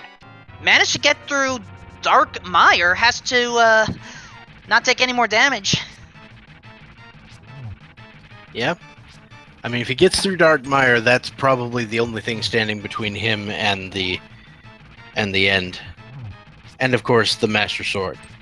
Nobody's in proper go mode until we get a Master Sword.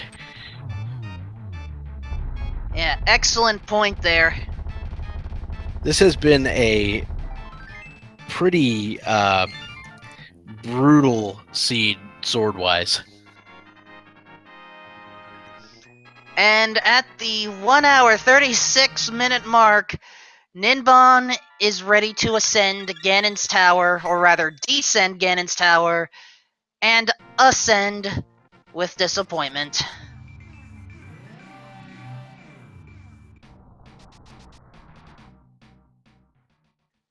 So, there is no guessing game here, because the big key for Ganon's tower has already been found at Swamp Palace. But Ninban is still going to go through all 22 locations, thinking that the key may be here. We may find some goodies along the way, but not what we're looking for. And I mean, given his knowledge, I think this is, the logical play to make. I think this is what you do. It's not going to work out, but you can't really be results oriented on this. You have to make the best play given the knowledge you have at the time, and I think this is the best play for him. What I don't think is the best play, he's using his one small key, has to... Ooh, I would have saved that for left side personally, but... Well, the logic here is that, if I go down here and I check this, and there's no big key, and you can't get there in time, then you've locked yourself out of the rest of the dungeon, and so the big key's not there, or you won't find it.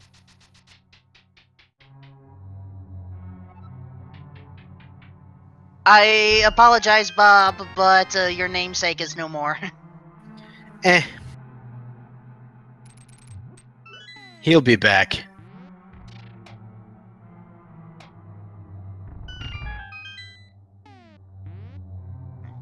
Alright, Rambler taking on Trinex. Unfortunately, the Cold Head manages to put some ice on the ground. Solski takes out the Landmolas, and Recitador is going towards...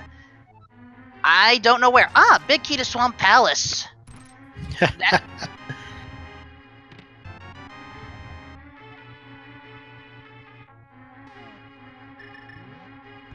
So we see Solski finishing off Desert Palace, excuse me. And so he'll be heading to Turtle Rock shortly to get that 7th crystal, and he'll probably enter Ganon's tower. And I imagine he'll also start clearing out some of the basement in hopes of finding that sword. Yeah, there are 4 sword upgrades in this game, so they've got to be somewhere. We know of one on the pedestal, but that's the pedestal, and I don't know if Solski really wants to deal with clearing Pod and Eastern.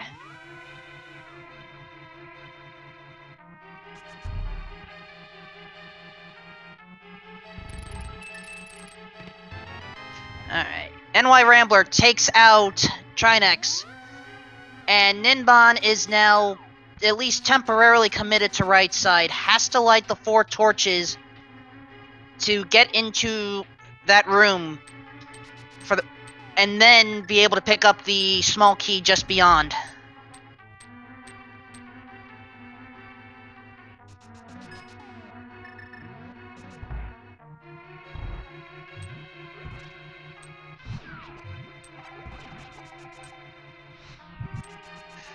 Recitador now has the lantern, and is bombosing the chest in frustration. Oh boy. Recitador learning the hard way why some people want to learn dark rooms for this.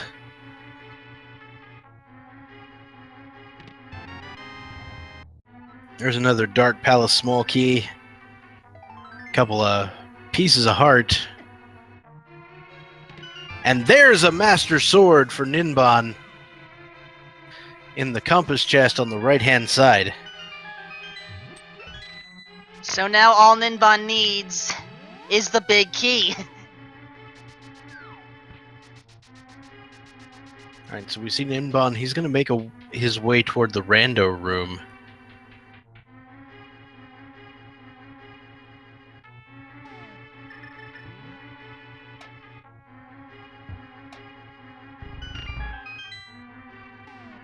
Now, nobody likes Master Sword Ganon. Actually, no one likes Master Sword Ganon. If someone tells you they like Master Sword Ganon, they're lying. Either that or they like playing expert mode a lot. Well, there is that. But to answer the question in chat, Masteration, Ninban has picked up the big key for Swamp Palace, but it does not have the big key for Ganon's Tower, which is in Swamp Palace. Only Solski of our featured 4 has that big key right now. Yeah, and Ninban actually has to have the small key to Swamp Palace just to get into it. Which, if we recall, was in Pod, I believe. There it is! It's right there! NYRambler just picked it up. Wasn't even on the Dark Maze. Yeah, so that's at least going to be an easy key to pick up. Ninban thought he got the big key there, but nope. It was just the big key of Eastern Palace. He also finds the Quake Medallion. Whack. Little late for that, but oh well. He can use it to quake the final chest when it contains the final sword upgrade. And destroy Moldorm's last possession? Yes.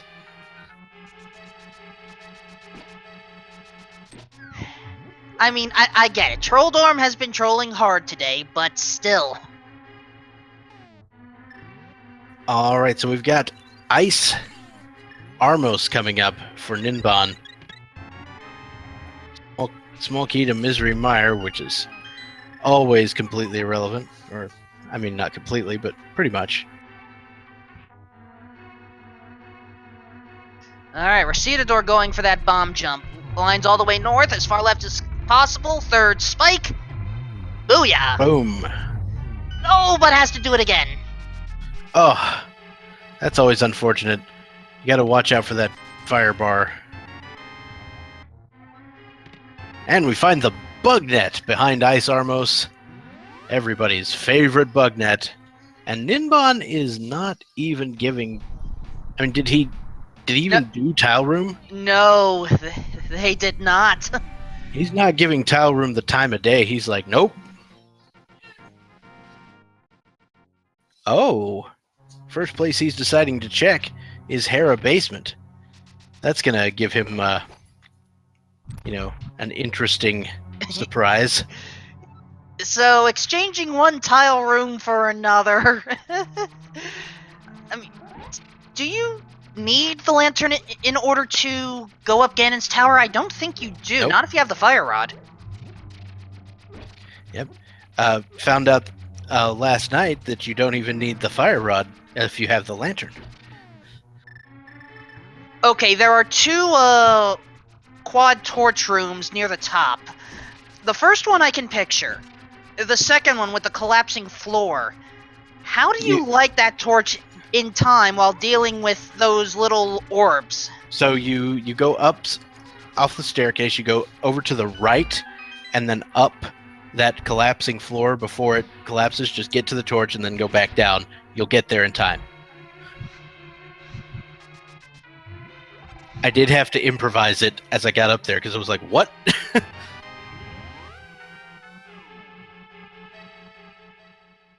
Yeah, you can also light that torch like from a gap. Like there's a little bit of a gap you can do, so you can sort of hang over the edge and light the torch. And Ninban has returned. Time for the real tile room. In the meantime, Solski doing dark turtle rock strats. NYRambler about to get archery lessons. Recitador almost there themselves. Yep.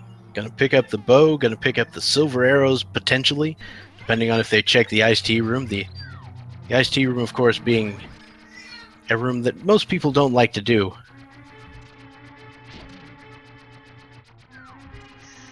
Now, there is one trick I learned that Ninban could utilize if they know of it.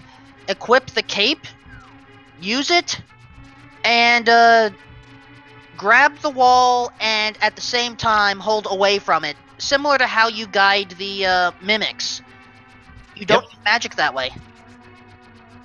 Yep, it considers you occupied for that.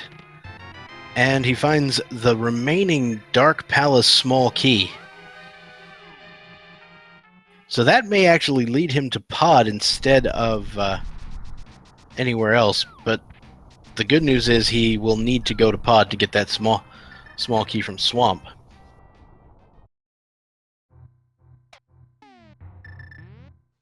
But first, a quick visit to Spike Cave because we're here.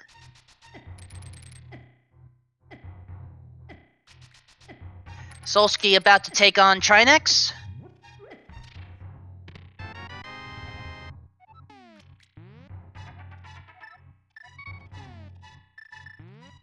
Excellent menu usage. And just spamming the fire rod. Oh, Trinex doesn't like that.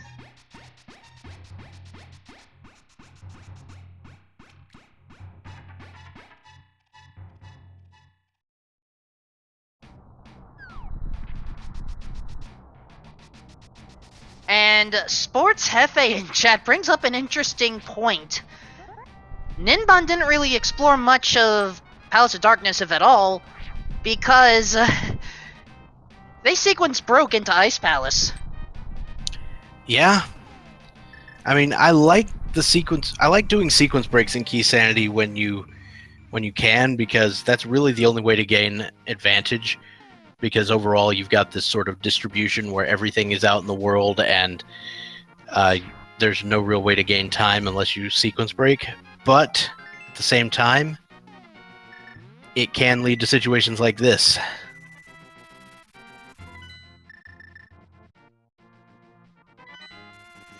Alright, Solski is about to head up to Ganon's tower. We know there is a sword on the right side. There may be another sword in the final 4 chests, or maybe even Ganon's tower big chest. Yep, there is that possibility. We could always hope that we see that. I do think that Solski will check some of the chests below until he finds that Master Sword. But I think after finding the Master Sword, he won't continue. I think he's just gonna, head on up. Though he may check the ones along the way. Ooh, thought about going left, but is going right, and this will be the correct call in the end.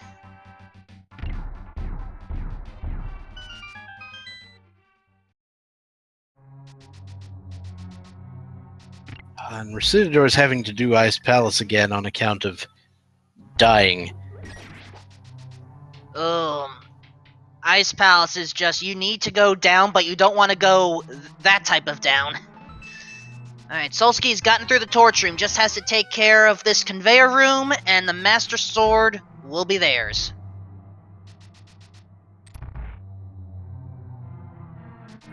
Ooh, swag bonk on the Samaria block. Alright, Dr. Bob. I'll have you call it. Ladies and gentlemen, Solski has officially entered actual go mode. 1 hour, 50 minutes in.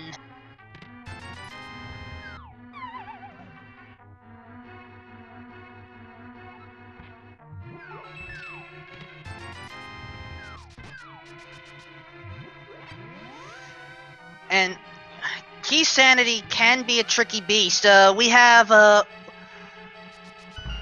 did have one runner who chose to stop due to Trinex causing problems. I mean, as you said, Dr. Bob, no one wants to have to fight Trinex against, with just the fighter sword.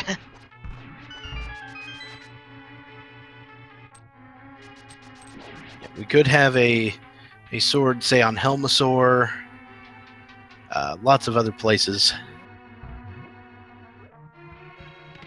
Ninban finds that shovel in Pod. Because Ninban is the first and only person to visit Pod with the bow.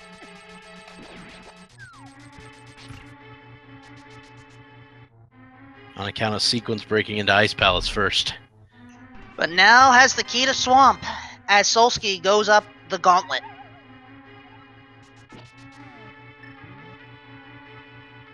Yeah, but I don't see any scenario in which Ninban doesn't, completely clear out Pod before going to Swamp.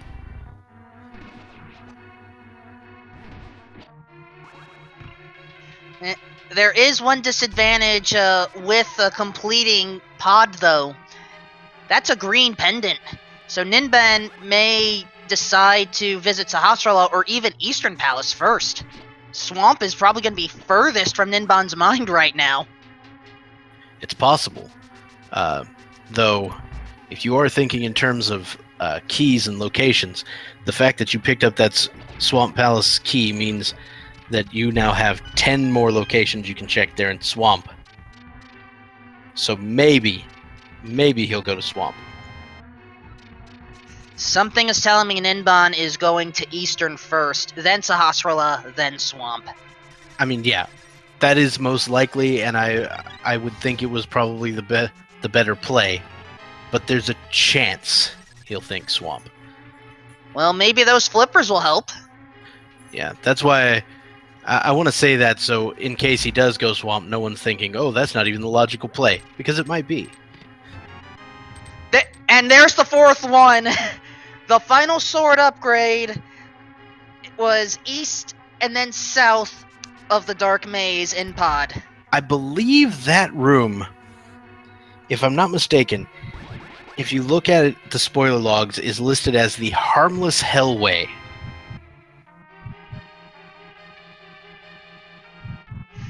I haven't looked at any of the spoiler logs for any of the casual races I've done yet. Maybe I need to at some point. It's called the Harmless Hellway because you don't have to walk down the middle. Let me guess, you can push the statue on the side where that chest is? Yep, sure can. Alright, Solski is opening up these chests. Probably hoping for something better than Master Sword, which means Solski is probably going to be a cruel Hylian or Hylian, depending on how you pronounce it, that will raid Moldorm's last possession. Yeah, it's very possible.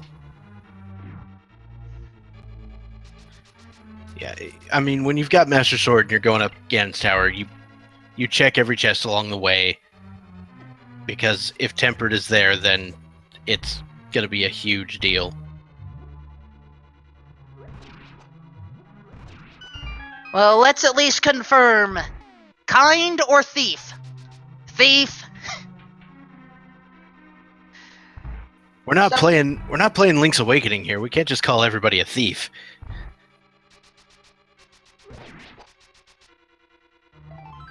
Well, we can at least call someone a winner. Korek has actually finished this entire race in first place with an official SRL time of 1 hour, 54 minutes, 20 seconds. Wow, I am as surprised as anyone that anyone was able to finish this in under 2 hours.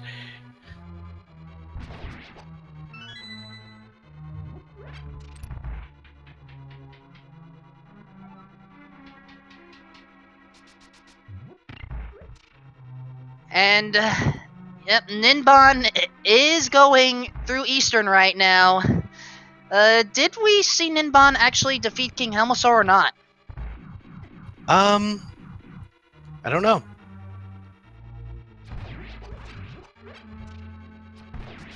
I don't think so. Alright, chat is confirming Helmasaur or King still lives, but these Armos Knights won't. And Solski is about to fly over to the Pyramid of Power to take on Ganon.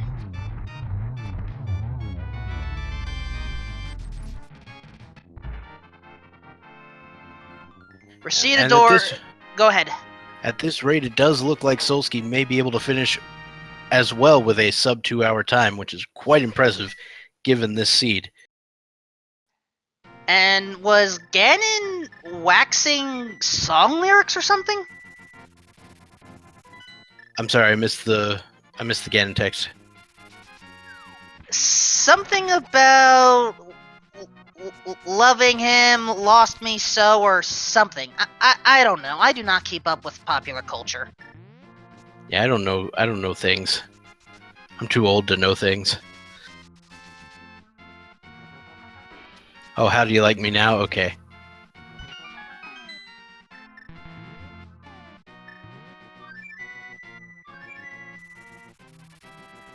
Dig spot proved to not be useful.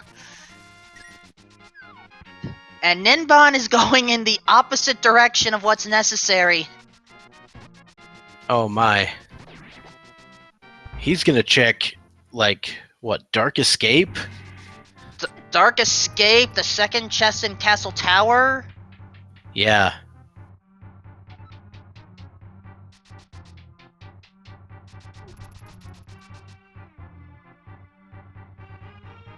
Alright. Solski is in the third phase of Ganon right now.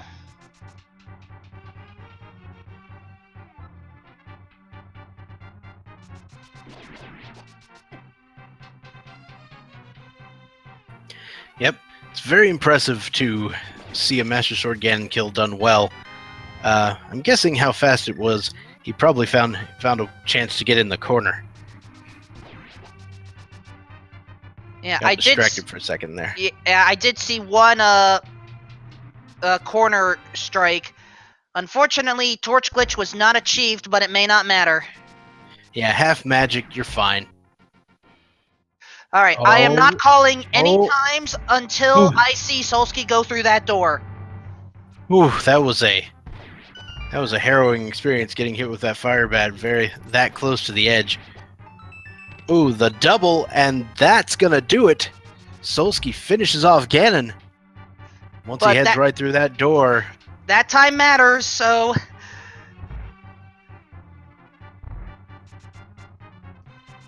Oh, the snipe!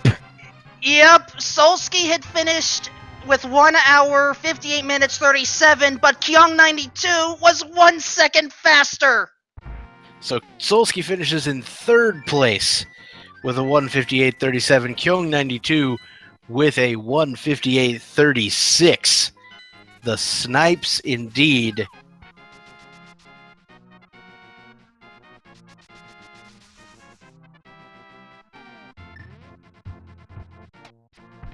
Just wow, that was extremely close.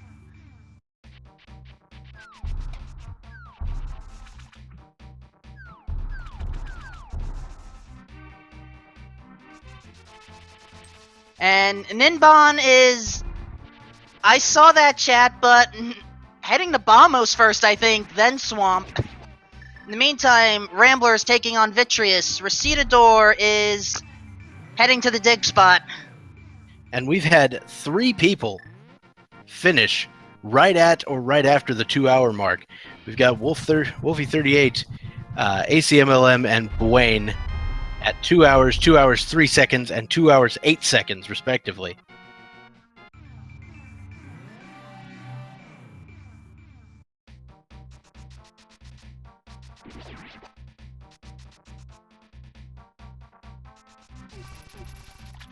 So, that 1 second, if Solski left Moldorm's last possessions alone, it could have been either a tie or a takeaway for second.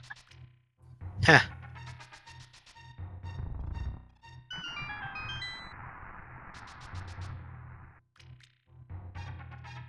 Kage.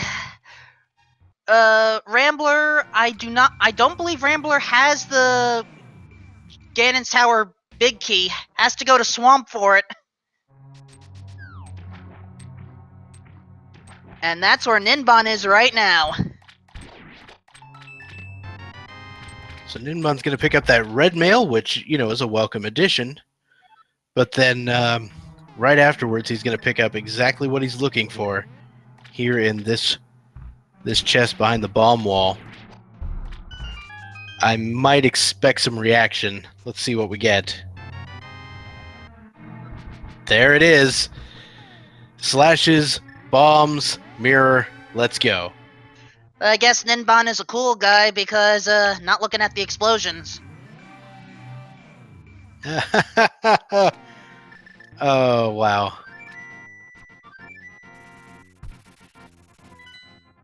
However, speaking of cool guys, we have Solski in chat. GG, my friend.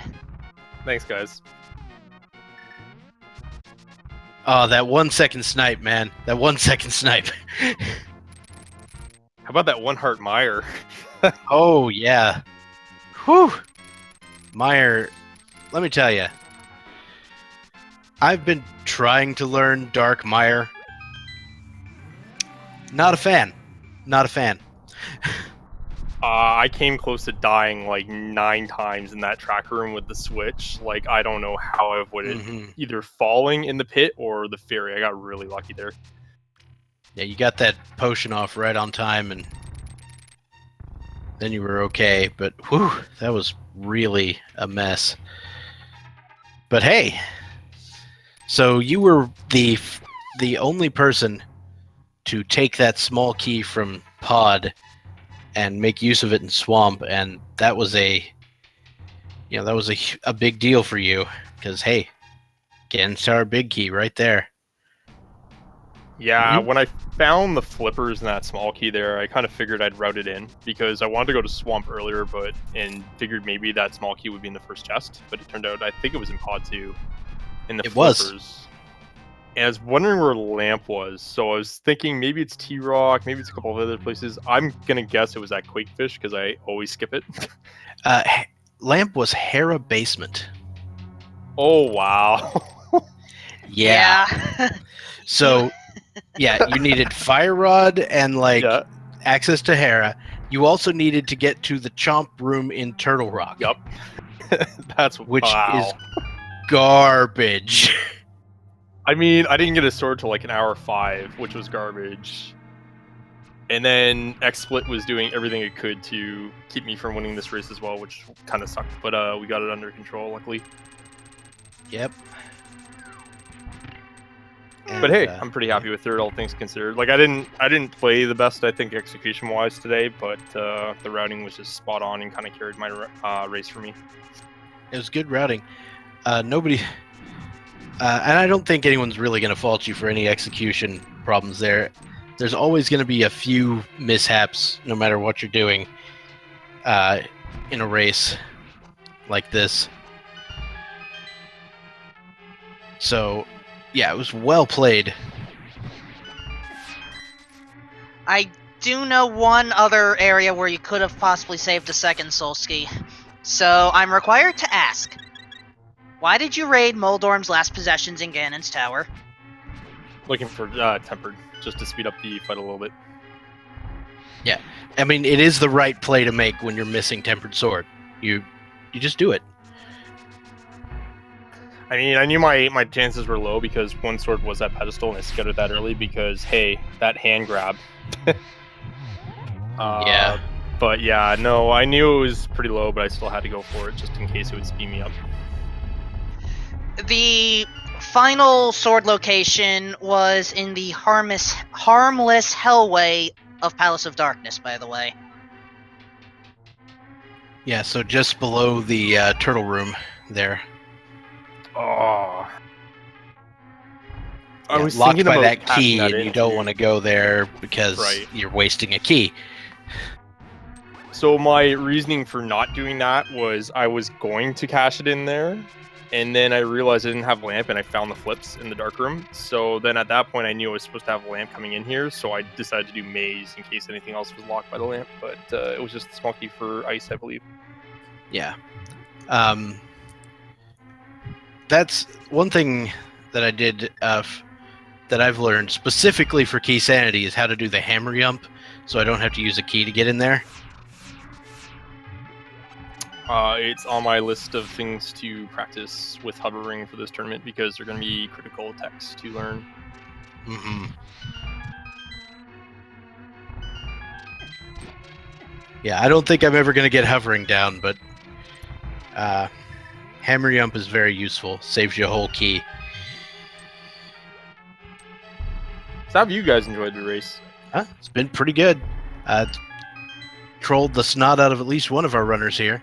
Because Ninban actually got all 7 crystals, went into Ganon's tower, cleared the thing out before going to find...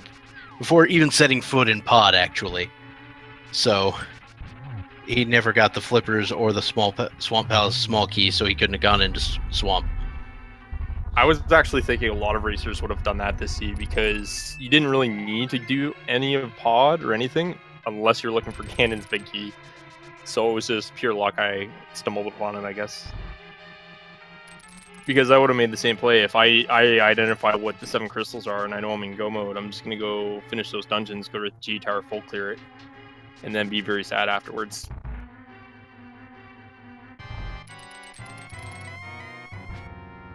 All right. So in the meantime, we've had a 7th, 8th, and 9th place finish. Gamer Cal finishing in 7th with a 201.18. Pryor with a... or no, Big Dunka with a 204.13 in 8th place. Pryor with a 206.33. And Lewd Dolphin with a 207.55 in 10th place.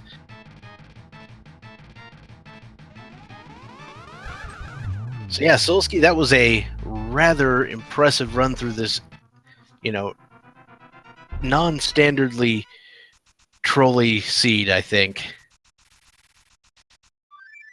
Yeah, it was definitely a hot mess of a seed. I mean, there's like, there was nothing non-troll about it for probably 85% of it. Yeah. The lateness of the sword and the fact that you basically only had fighters, all the way up to Ganon's tower for most of it. That's just so awful.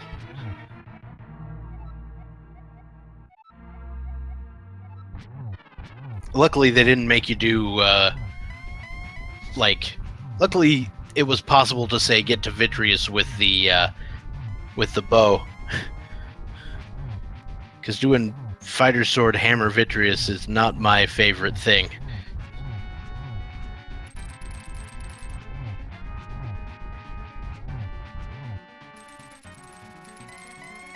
In the meantime, Ninban is taking on Ganon right now. NYRambler is about to learn Tile Room does not pay off, and Recitador is taking on Argus. Yep. So, Solski, do you have anything else you'd like to say to our public before we move on? I'm gonna say... no, I'm good this time. Okay. Oh, one more thing I want to ask you. Shoot. Just how do you feel about Keysanity in general? Like, is it something you enjoy doing, or is it just something you're doing because a tournament's coming up? No, it's one of my favorite modes. I've been playing it since the start, so it's pretty cool that a tournament's going to be happening for it. So pretty pumped for it. Just going to do a couple of practice runs to kind of gear up for it, but like I said, it's a lot of execution and tech I got to learn, I think, rather than logic, because I feel like I got that down pat. So. Oh, and Ninban falls to Ganon. Oh. Uh-oh. That is unfortunate. Yeah. That's a tough spot to fall at, too. So are you going to get in on the Randomizer race later? Yeah, actually, I'm going to be joining it right now. Nice. All right, so maybe we'll see you then. All right, so once again, congratulations on the 3rd place finish, and we're going to track the rest of our runners through the end of this ordeal. Hopefully hopefully we'll all be, better for it.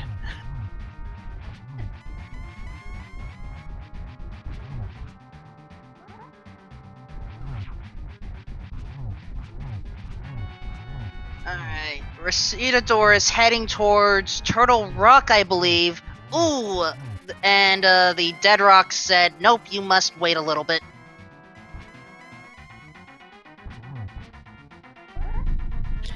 I hate the Dead Rocks so much I wrote a song about them. Unfortunately, I don't know if that song goes to the theme of Ganon right now. You are correct. I'm not going to sing it.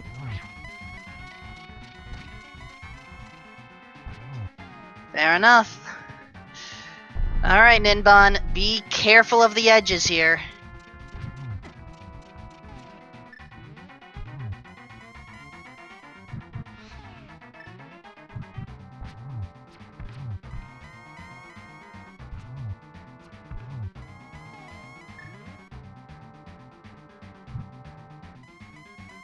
Dodging the fire bat and light the torches once again. This should make it fourth shot, and Ninban takes down Ganon.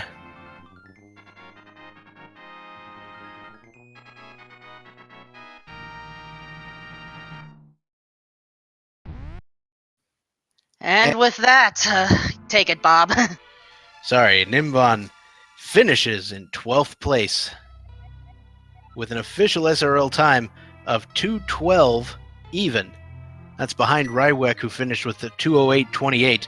Both of those runners, by the way, improved their personal best for Keysanity. Rywek improved it by 15 minutes, 23 seconds, and our runner here, Ninban, improved his personal best by 1 minute and 19 seconds, so congratulations to him. We also see Sigma with a 13th place finish at 2:12.53. All right, so Ninban is, I believe, coming in for the interview.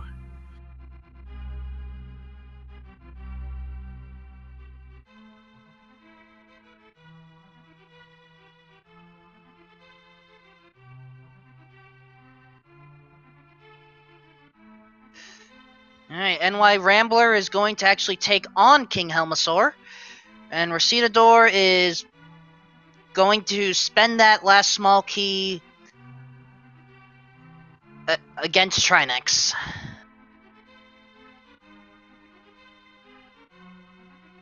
And hello, Ninban.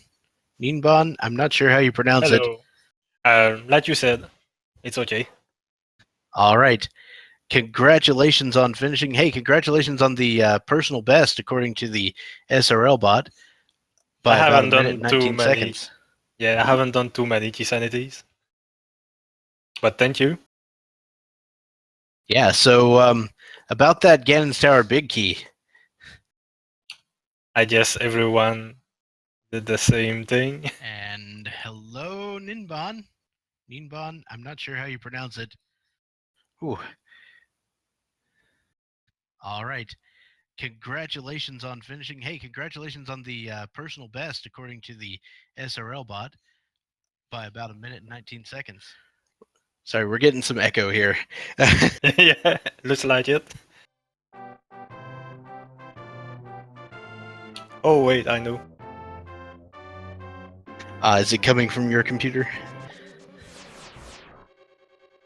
Okay. Hey, I think they've switched audio now, so I think you're okay. Okay, alright. Alright, so yeah. I am... yeah, definitely congratulations on that. A lot of our runners, the ones who finished early were the ones who went into pod, found the flippers and the Swamp Palace key and said, let's go check Swamp. Yeah, definitely. And you needed flippers by the logic to get to Ganon's Tower, so it was not a bad idea. Yeah, you did that early Ice Palace sequence break, which I like the Ice Palace sequence break there as a rule, because really the only good way to get an edge in Keysanity is by sequence breaking. Yeah, I totally agree. I don't regret breaking the Ice Palace. Yeah, and I think every play you made was the right play at the time. So when you got to Ganon's Tower and didn't have the big key, it was definitely the right play to check Ganon's Tower first. You know? Yeah, the only thing I did wrong is get grabbed by the hand and decide to do left side with one key missing. So I had to go back. But you did find that Master Sword eventually. Some of our other runners here finished with just that Master Sword, of course. And I believe every runner here did in fact at one point check the pedestal, so everyone knows that one of the sword upgrades was there. Yeah, I was ready for that to be my Master Sword, but I'm glad it was not. Now, if I recall correctly, you did find another sword in Palace of Darkness, correct? I believe so, yes. Yeah, a good portion of our runners never went to that room. Oh yeah, with the one key. Yeah, I mean, it's one key for one chest. It seems like a bad deal until you realize that that's how most of the rooms in Pod are, right? Except for the Dark Maze, but if you can hammer yump it, you don't need that. Yeah, it was a bit of a bad gamble, I think, because after all, the boss had 2 items with the green pendant. Yeah. But you got there, and the Tempered Sword is always a welcome addition to your Ganon fight. Yeah, definitely.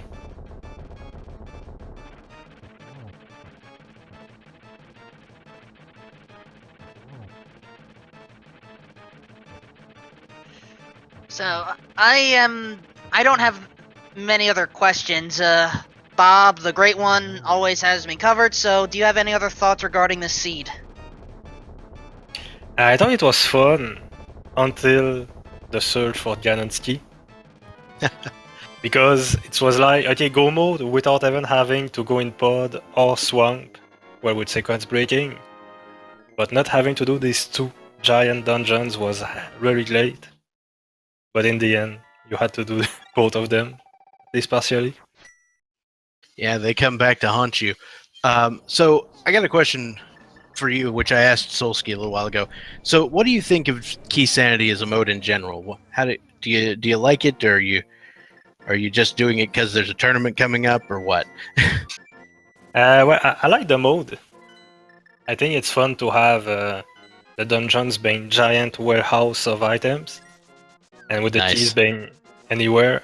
I think it's quite fun. I would like if the compass had some more usability. But yeah, I like it, and I would play it even if there was not a tournament.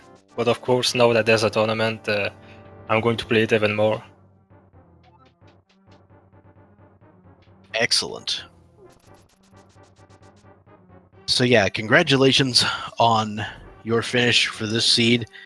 It was not a simple one. Let's put it that way.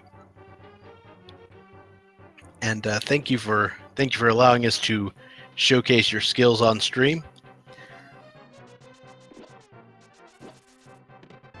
And with that, unless you have anything else you'd like to say, we're gonna continue watching our other runners attempt to navigate the logic of this seed until completion.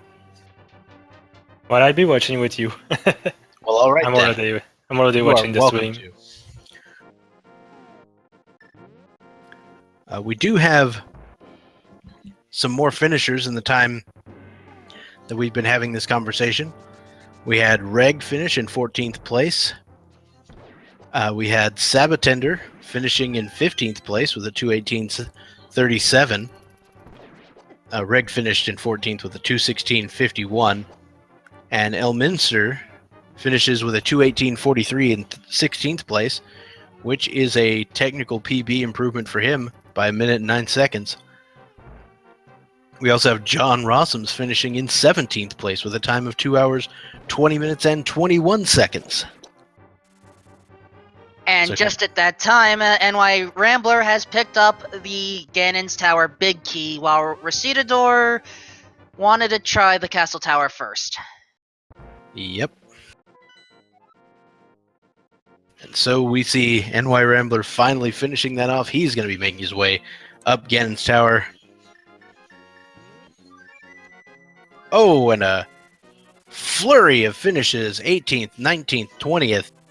1 second separating each of them. Glenn with a 2:21.17, Unfit with a 2:21.18, Yume Tsubasa CH with a 2:21.19. That is a photo finish right there. We are having a lot of close matches today here, folks.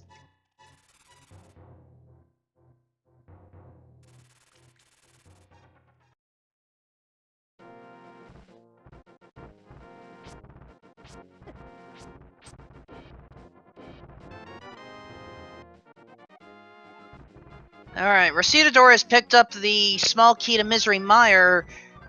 I don't think they've been there yet.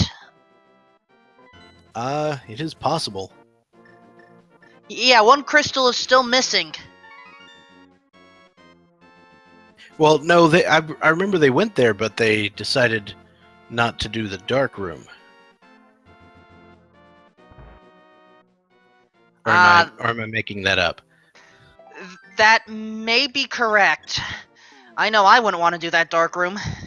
Or maybe they just haven't gone in there knowing they'll have to do a dark room. Because I know Recitador was not fond of even the Palace of Darkness dark room. And Misery Mire dark room is infinitely worse.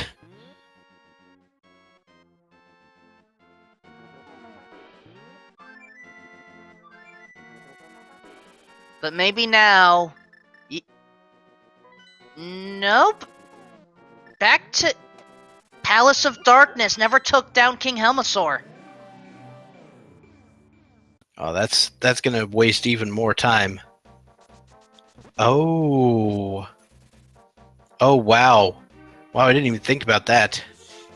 So the Skullwoods big chest has the Mire big key. Hobo has the Skullwoods big key.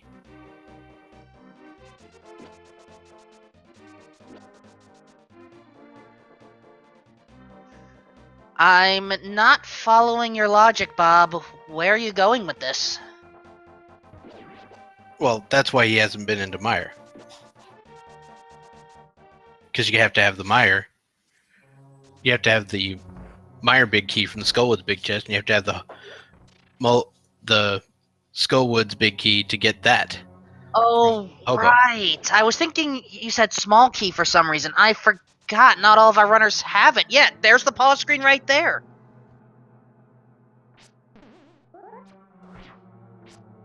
And Ninban said it perfectly in chat. Our hobo friend is suddenly so important. Yeah, I did say back when we got it that it only opens, that big key only opens one item. But in this case, it's important. It's one very important item.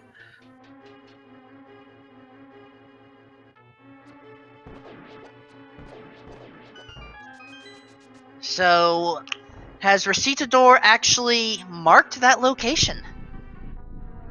Well, who knows? I don't know if he shows a location tracker on his stream or not. I know that I don't because I have barely enough time to click the silly buttons for the items and keys.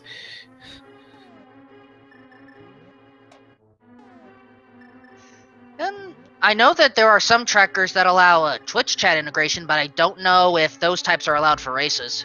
I believe they are allowed for these races. They are not allowed for tournament races. So, for the big tournament races, they are not allowed.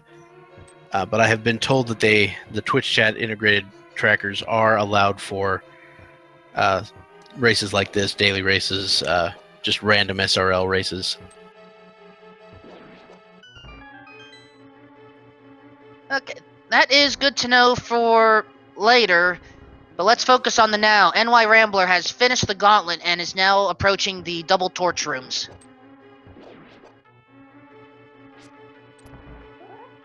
The only thing with a chat tracker is you've got to trust your chat, because they control the snot out of you.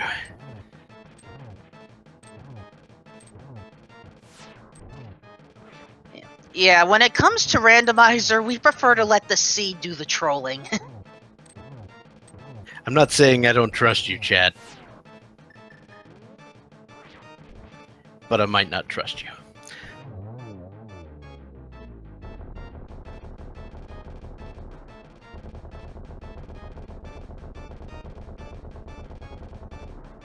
Alright, so we see Recitador picking up the Riot Shield from King Helmus. We're going to pick up that green pendant as well.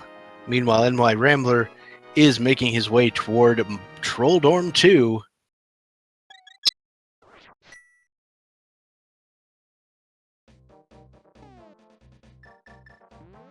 Gonna refill his magic a little bit here. Possibly check more chests on the way up. Depends on what he's doing. No, I don't think he checked that chest.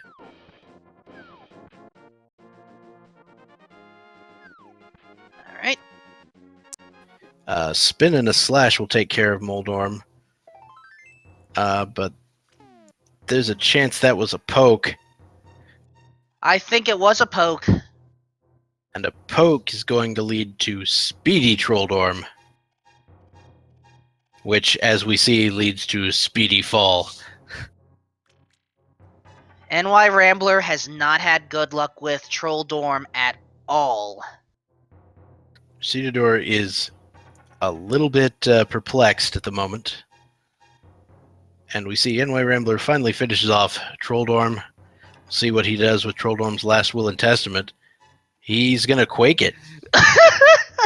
No. The thing about the last item is it's supposed to be available for Moldorm's descendants. Well, he quaked it and left it, so now it's there, but it's very shaken. But it's... What if it was fragile? It's just a piece of heart. I don't think those break. Oh, wait, never mind. My point stands, Doctor. Because now we've turned that piece of heart into the Twilight Princess type. What, now that's a fifth of a heart? Or just made of glass and all crinkly? Alright, so NYRambler takes down Aghanim in 4 phases. It looked like 2-2-1-1 from where I was sitting.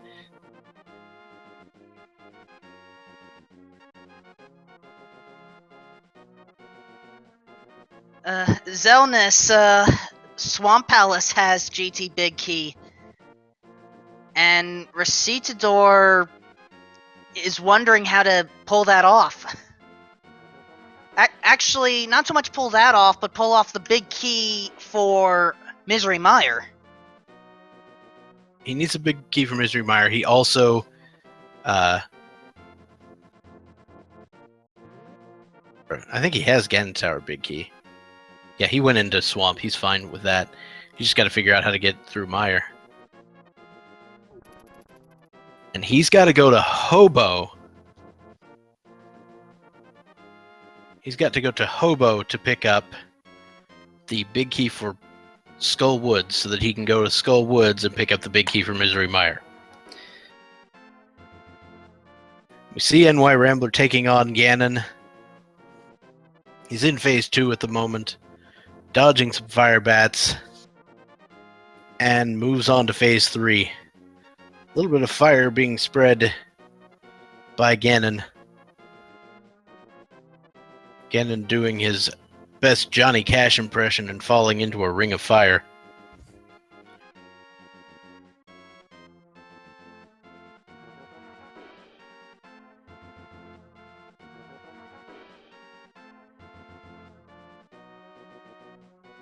Yeah. And he enters phase 4. Yeah. Yellow and silver arrows will make this simple as long as we don't see another fall.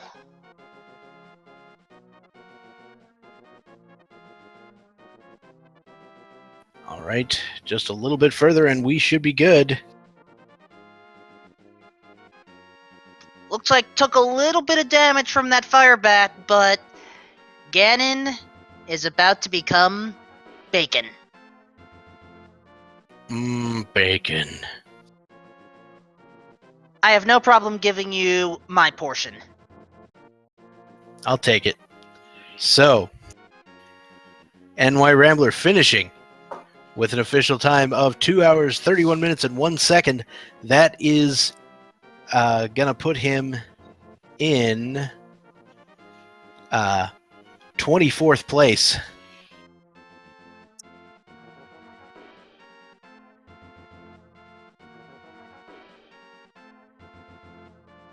Behind Kova 46, Fantalis, and Truzzle.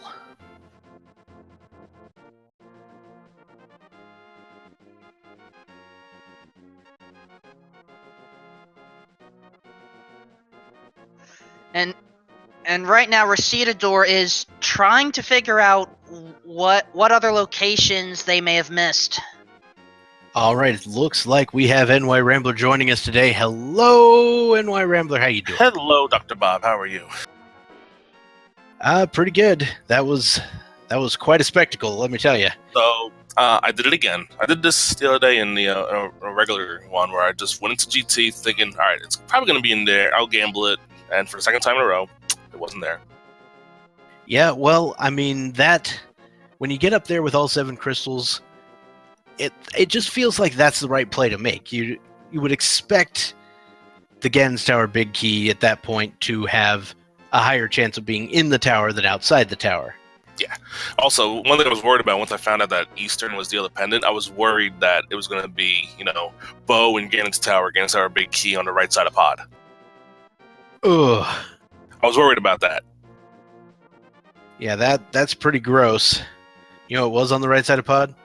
I did check out the right side of Pod. I went there, and because I was thinking it was probably Swamp, but I just did Pod and Eastern together first because I figured it's right there.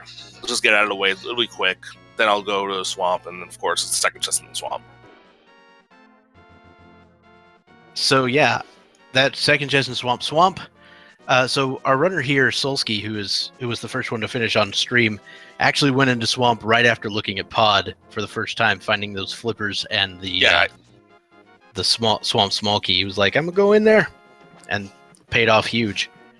Yeah, that was something I was thinking about, but then I forgot what I found in there. The flippers told me to go to Ice first, and then see what Ice led me, and Ice gave me the bow. So I was like, well, now I can complete Ganon's Tower, so I'm not going to go into Swamp just yet. Right. Speaking of flippers, Recitador is making the play. Oh, he's going to Hobo. Thank goodness. Oh, yeah, Hobo had the mire. So I want to call the sequence break the seed, because if you sequence broke, you could have cut like 30 minutes out. Uh-huh. Because with the lamp being in... the lamp progression was crazy. And the funny thing was, I was like, as soon as I got the Hera small key, and I went into the dark room, I was like, oh, right. Let me try it. I never did it before. Now, I think I know how to do it now, but I didn't do it then. So I was like, I'm going to run over to Hera. And I was going over there. I was like, the lamp's going to be here, isn't it? And sure enough, it was. Yep. That was really ridiculous. It required, first you had to have the fire rod to light the torches. You had to be able to get into Hera in the first place. Then you also had to have the hammer, the mitts, the cane of Samaria, and the ether medallion to get in. And the sick part was, we had all that half hour in. Rock. Yeah, it's true. I mean, I was looking at my items. I was like, well, I don't have a sword yet, but I can't open it. You were by far the first person to find the cane of Samaria. Well, here's my thinking for that. So I was going, when I went to the when I went to Swamp, the early game, when I went to the dam, I realized I only had 3 bombs. So I was like, all right, what I'm going to do is I'm going to go to Agina's cave, see what's there, save and quit, then farm another, I was going to go over there and find a hoarder over there to get some more bombs, open up Agina's cave, then go do mini Moldorm cave and use bombs to kill them. When I found the cave there, I was like, well, that's going to make things interesting because this is a place where a lot of people put off. Yeah, so that was rather impressive. So the fact that you had few bombs led you to Agina's cave rather than Mini Moldorm cave. Yeah, because I knew the Hoarder was on the way, so I could get more bombs from it. The crab that drops them. That was some really heads up thinking, and it just happened to lead to the best thing because you had more items than anybody for a long time. I loved my early game because after that, there's like, all right, I'll take the King of Samaria to escape. I could use it to kill the guards, and mitts were there. Yeah, so you had the mitts that early, and then you got the flute, and you found all the silly. I thought I was playing great until I died to blind twice. Yeah, that was an unfortunate part of the run. But I can't say I haven't died to blind twice in a run. Yeah.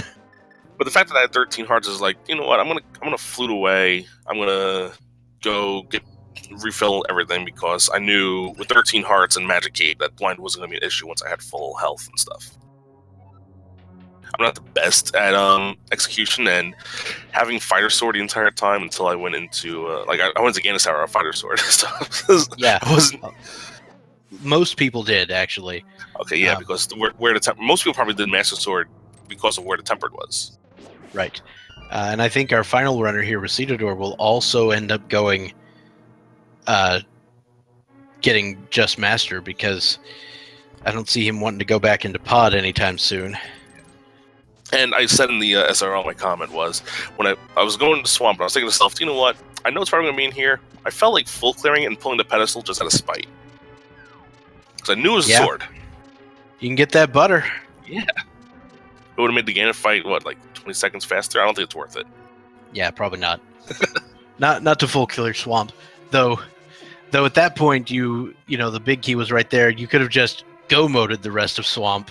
Yeah, kill Argus. I could have spent about a minute and a half to save 20 seconds on the Ganon fight. Seems like fun. The memes were worth it. I mean, I wasted 10 minutes, 10 seconds quaking the last chest. I'm sure the chat loved that one. Pretty much. Yeah, all about the memes. But yeah, that was considering what happened to you, it was a pretty good, decent finish, Yeah, I mean, I thought other than blind, I thought my execution with the Fighter Sword was pretty solid. Again, just unfortunate that I didn't go into swamp early enough. Otherwise, probably would have had a 205. That's what I was thinking. Yeah. But then I would have probably had done Master Sword, Ganon with silvers, and that would have taken a while. Yeah. Beats Master Sword silverless, but still. Master Sword Ganon in itself is just not something you want to have to do. Yeah. Just spin to win is something I don't want to do in anything but, Wheel of Fortune. Yeah, I think the one time I would have had to do Master Sword silverless, I took the hint that the silvers were in a pendant dungeon didn't go into yet, and I went into the pendant dungeon to complete it. I have no shame. That is quite fine. So, considering your 2.5-hour jaunt here, do you feel like you wish to try the upcoming Keysanity tournament? I'm already entering for the Keysanity tournament. I mean, I'm probably going to be commentating more than playing, because playing I won't last long. Commentating I will. I know what you mean. Okay. I agree with that sentiment. Yeah, everybody knows I'm a better commentator than player. Speaking of Keysanity, I wanted to ask, because I've been asking all the runners, what do you think of Keysanity as a mode in general? Do you enjoy it? It's at fun. All? I do enjoy it. I do enjoy it. It's just that the fact that it favors people who can do more tricks than others can. Like, you can skip a lot of small keys that you don't need if you know some minor glitches. Like, I don't know the hammer jump, so I have to find 5 keys in pod instead of 4. Some people don't know the Ice Palace bomb jump, so they have to spend another extra key or go with the hook shot to complete it. Yeah, the hammer jump was something, when I found out they were doing Keysanity tournament, I was like, okay, it's time to learn hammer jump. Go. Yeah, I'm just sticking to finding 5 keys, and of course 2 of the keys were in pod. 2 of the pod keys were in Ganon's Tower, so That's why I was worried it was in that one chest in pod and I skipped the first time around. That's where the tempered was. Yeah. So the good news is, beyond like the first, like those chests that are readily available in pod, like you can actually kind of work out how many chests there are available given your number of keys.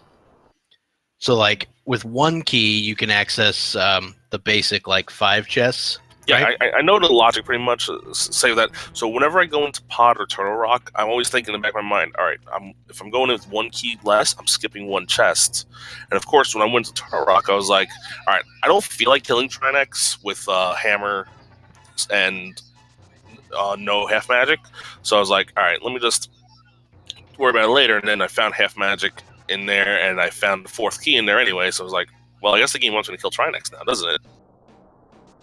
Yeah, pretty much. I mean, hammer Trinex is something I'm fine with. I mean, I was able to pull it off. So, I mean, something that I'm sure some people might have issues with. All right, we see Recitador finally making his way to Ganon's Tower with 7 crystals.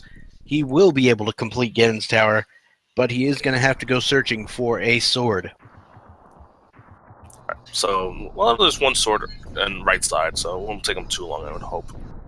Yeah, if he goes right side, that'll be easy. If he doesn't go right side, meh. We'll figure it out. So is there anything else you'd like to say to everybody here today, NYRambler? Just, I had fun. 3rd time I've been featured, and this is actually the first time that I didn't play too terrible because I just got trolled by 1 item. I mean, it's like, not like, I'm sure other people have skipped that, like, went to GT first before going into the swamp. I'm not the only one to do that. Oh, no. So Ninban did that, and if Recitador had found the hobo thing, I'm sure he would have as well. Oh, he did everything else before going to hobo, I see. Right. Yeah, that was another thing where sequence break the seed would have paid off. Then you would only had to, like... I went into Meyer, and I started seeing, like, trash items, and I was like, this is probably a pendant, so I'll just nope it out of here and come back and, like, not worry about it. Because generally when I've been playing Keysanity, if the trash items are there, it's usually a pendant dungeon they didn't really need to go into.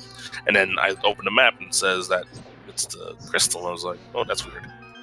So another thing I wanted to mention, of the 4 runners we had here today, I think you were the only one who never went to the Houlihan room at one point.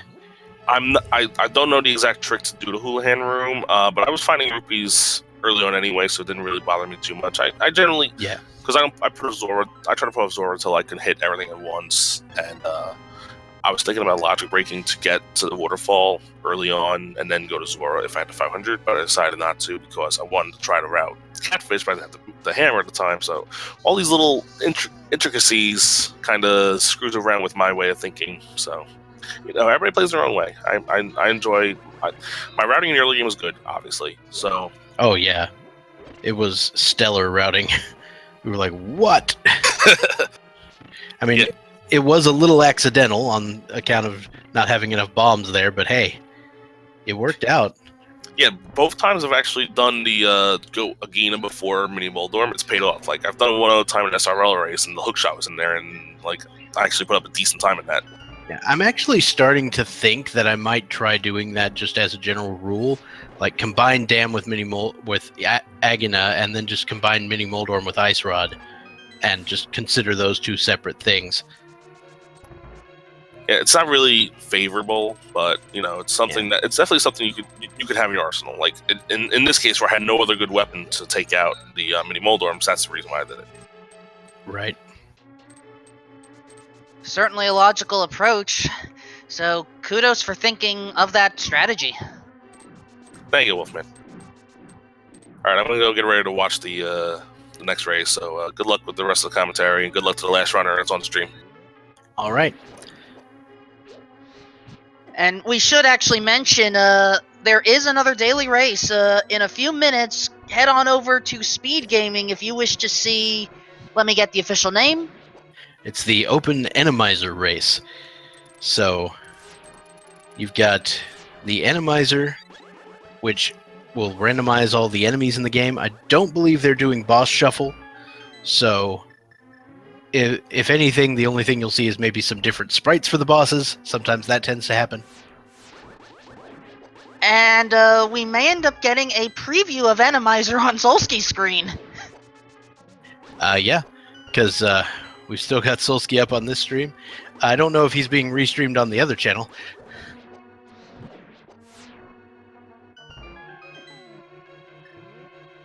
I don't know either. Come on, Recitador, finish this off.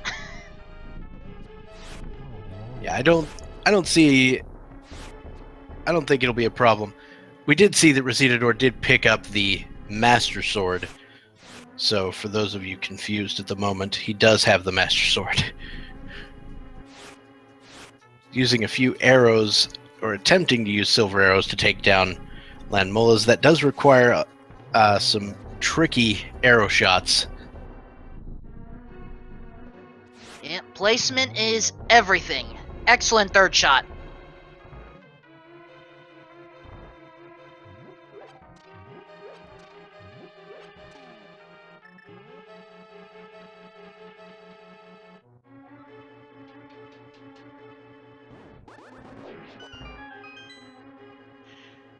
Gotta love Kana Samaria's strats against those Wizrobes. It is one of the more satisfying events in the game. So nice, you get to do it twice. Yeah, or in this case, 3 or 4 times.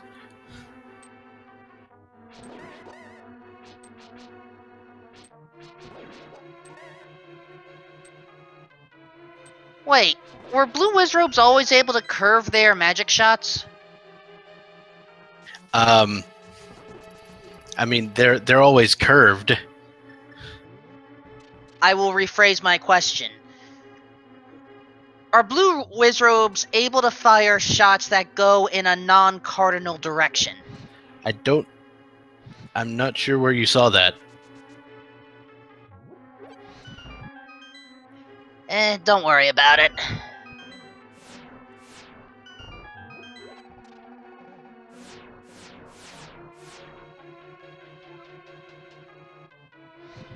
Apparently it happened. So you are not experiencing hallucinations.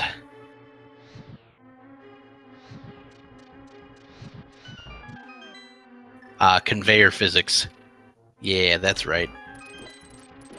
How does the conveyor belt work when it comes to a magical beam of death? I mean, are you gonna argue with a conveyor belt? Not all the time, no. I figure arguing with a conveyor belt is a good way to waste a bunch of time talking to something that's not alive.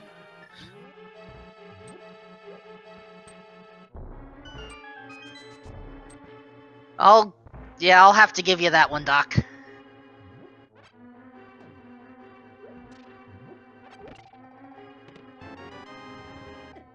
And a vanilla Ganon's Tower big key. Of course. Or, I guess small key. Yeah. Alright. I'm convinced. I think that might have been a poke on the first one. Maybe. Nope, I was wrong. Alright. Oh, that's a good one, Sports FA. That's a good one. So, we had 3 people just take Moldorm's last possessions and 1 breaking it. No one wants to give any respect to Trolldorm. Then again... Does he deserve it? Exactly.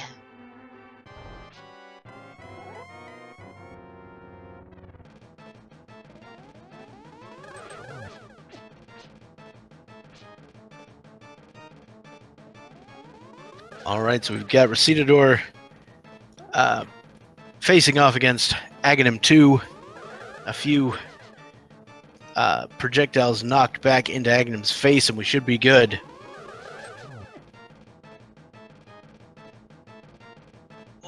Okay, these wizards are aligned beautifully. one more hit away, though, I think.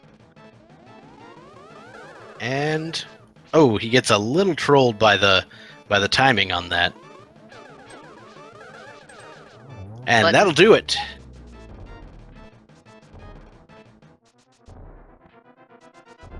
And raging against the balcony. Oh, I guess this is supposed to be outdoors. I didn't even think about that.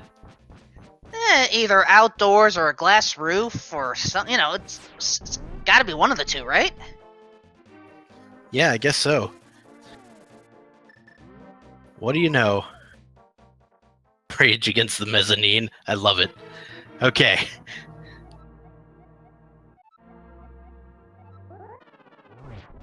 Alright, so Recitador facing off against Ganon with the Master Sword. So, kind of a nightmare scenario after the way this seed has treated him so far. Indeed. Keysanity can easily show no mercy. Same with Ganon. So I gotta hope that he's got some safety backups here. He's at 5 hearts. 5 hearts, red And he's mail. still got the fire bats phase to go through, and the fire bats are no joke. Oh, and he takes a hug. Yeah, There's he's one got bottle of potions. goo just in time because bonk. Yeah, that would have been the end of Recitador here. Alright, he's got himself in a nice spot for administering some punishment. And now he's started phase 2 in the corner with the cape. I'm concerned though. Recitador only has 2 bottles, unless I had missed something on the tracker. If that other bottle is not green or blue potion, okay. Looks like he's got 3 bottles, and one of them is a blue potion, so we are okay now. I expect him to try to get a few more spins in here without using the potion, and then use it to refill before the last part. Hi, Solski. Solsi saying hi to the Keysanity race. Well, enjoy your extra few minutes of fame, I guess. Yep, we may get to see some Randomizer here in the corner.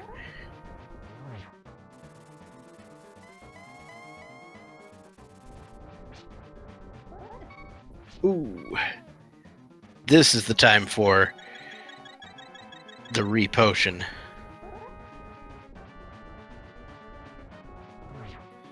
And I think that's 12. It's Nope. not. It's not. We need some more. Spin it to win it. Alright.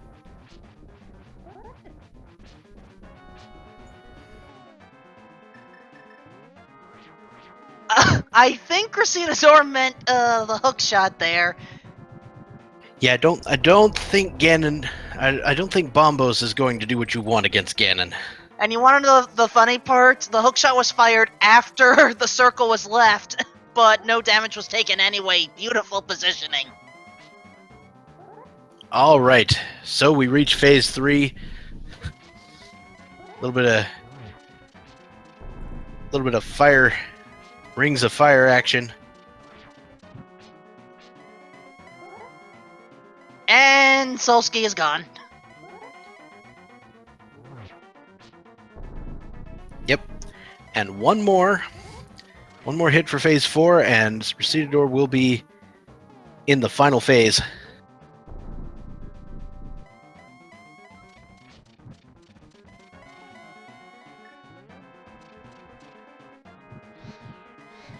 No torch glitch, but still has enough magic to make this work. You definitely want to be careful and dodge these bats. Wait. But you don't. why is Recitador using silverless strats for a moment there? I don't think he was. He was just trying to be careful. Yeah, you realize you want to hit him before the fire bat goes off. In silverless mode, yeah, you definitely want to dodge the fire bat and then get up close. Oh, and this might be another double. Yes! And so Recitador finishes it off. Yep. Recitador may be last place in this race, but is first place in our hearts. 2 hours, 56 minutes on the button. Yep. And, don't get me wrong. He may be the last person to finish, but he wouldn't be listed in last place because we had a lot of people not finish. That is a fair point. Dr. Bob, you know more of the schedule than I do here. Do we have time to try to bring Recitador in for an interview? Well, I'll let you know here in a second.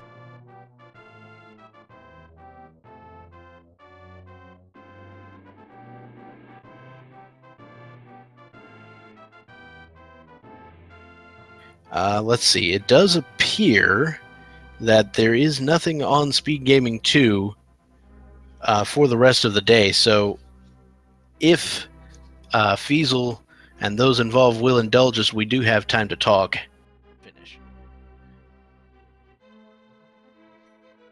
That is a fair point. Dr. Bob, you know more of the schedule than I do here. Do we have time to try to bring Recitador in for an interview? Well, I'll let you know here in a second. All right. So let's see if we can talk to him.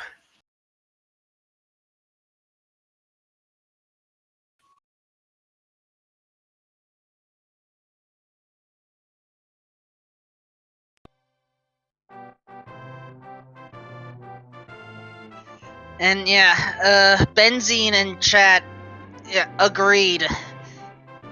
Any game sub 3 hours for Keysanity is a good game, in my opinion. Indeed. And hello there, Recitador. How are you doing? I'm just reporting in from the trauma ward. Oh boy. Yeah,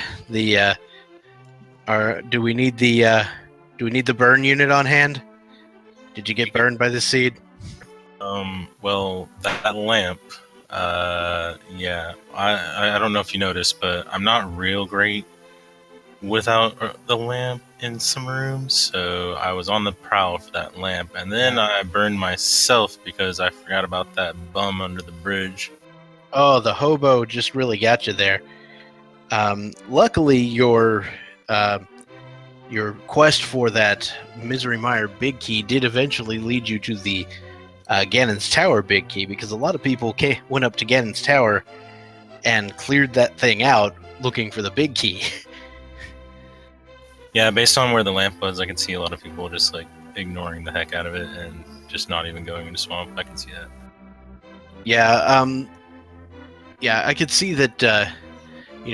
Dark rooms were not your forte, and I imagine I would have had a similar situation where I was looking for the lamp the whole time, because I'm not doing Mire dark rooms. I'm not doing it. Oh yeah, I was putting off ice and everything, so I was like, maybe I'll find a sword on the way to the lamp, but I know the lamp has to be, like, at this point, it has to be in Turtle Rock, so I'm gonna go do Turtle Rock. And I was like, it'll be in Turtle Rock, and I can just do Turtle Rock when I'm there. Oh, no, it's worse than that.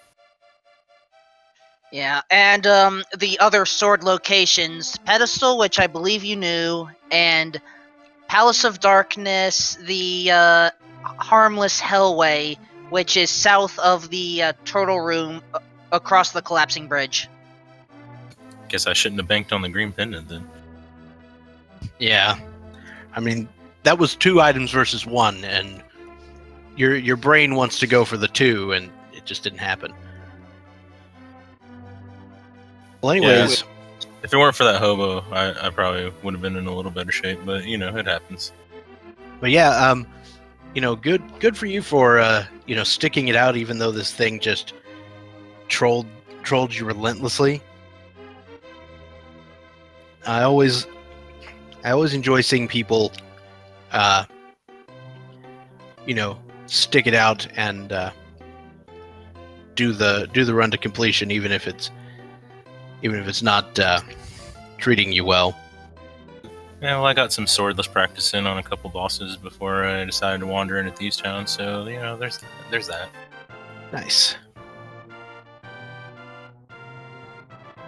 It was a very twisty and turny seed there, though. Yeah, and of course the lamp, as you said before, just an actual nightmare by the logic to get to. Yeah, this was not a seed for those who are not yet okay with dark rooms, which I guess I should practice more. Yeah, I should probably learn the Meyer dark room and the pod dark room, and every dark room. not Aga dark room. Forget that mess. Yeah, that's not one that I feel like is all that worth it. I mean, well, the one with the chest in it is not actually that hard to do. Oh yeah, that one I can see. But like the whole tower, like that, there's a lot to do before you get to that, and there's only very rare cases where it's worth doing in the dark generally. Yeah. All right. So I gotta ask you, what do you think of the Keysanity mode? Do you like it, or are you just kind of doing it because there's a tournament coming up, or what?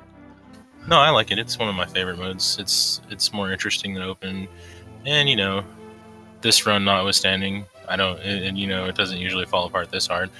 I spend a lot of time doing entrance too. I race with some of the guys like Activoker and Korek and Jay. Yeah. We do entrance every once in a while. So I do entrance Keysanity too. So yeah, just every once in a while I have those seeds where I just forget a thing. I forget a thing exists. I have a real important question for you. How does one get a hold of entrance Keysanity stuff? What, like to run the seeds? Yeah, because the entrance randomizer that I have works on the vanilla game, but I don't think it has logic built in for Keysanity. Amazing Ampharos. I don't know how you say that. Amazing Ampharos. Yeah, okay. He updated it, and there's an offline version, so it does Keysanity and everything that V27 does, and you just have to generate it from there. So I can PM you that if you want. All right. So yeah, entrance Keysanity is one of my favorite modes of all time because it's just so ridiculous. Oh, great. Now that means I'm going to have to try it, and I am completely horrible at entrance rando. Here comes a 5-hour seed, folks. Oh, my first one... Well, we had one the other day. It was swordless entrance Keysanity, and I think I was just shy of 6 hours. It was great. I surrendered. I forfeited that race because I was getting so hung up with King Helmasaur at Tower of Hera, I think it was. Oh, that guy. Oh, yeah, the Enemizer as well. Yeah. Anyway, so enough of that. We've had ourselves a pretty nice race today, and I hope everyone enjoyed watching it. Thanks once again to our runners Solski, Recitador, NYRambler, and Ninban. Thank you so much for allowing us to show off your talents. And thank you once again to our trackers, Unknown Availability and Melee Wizard. And of course to my co-commentator Wolfman2000 and my original co-commentator Lori the Beaver for coming, for commentating with me and keeping up with everything that's going on. Wasn't a problem. Yep. And if you enjoyed anything you've seen here today, and all the runners, oh, and also thank you to the restreamer with Feasel and his setup. It's a pretty amazing setup. Anyway, so if you enjoyed anything you've seen here, the easiest way to support the people involved is just give them a follow, and we would all appreciate it very much. And I, on that note, have been Dr. Bobtastic, and I want to thank you for putting up with my ramblings for several hours. And I am Wolfman 2000. I appreciate you putting up with half of my ramblings. And thank you all very much for watching, and we'll see you all later. Enjoy! Head to Speed Gaming for the Randomizer race.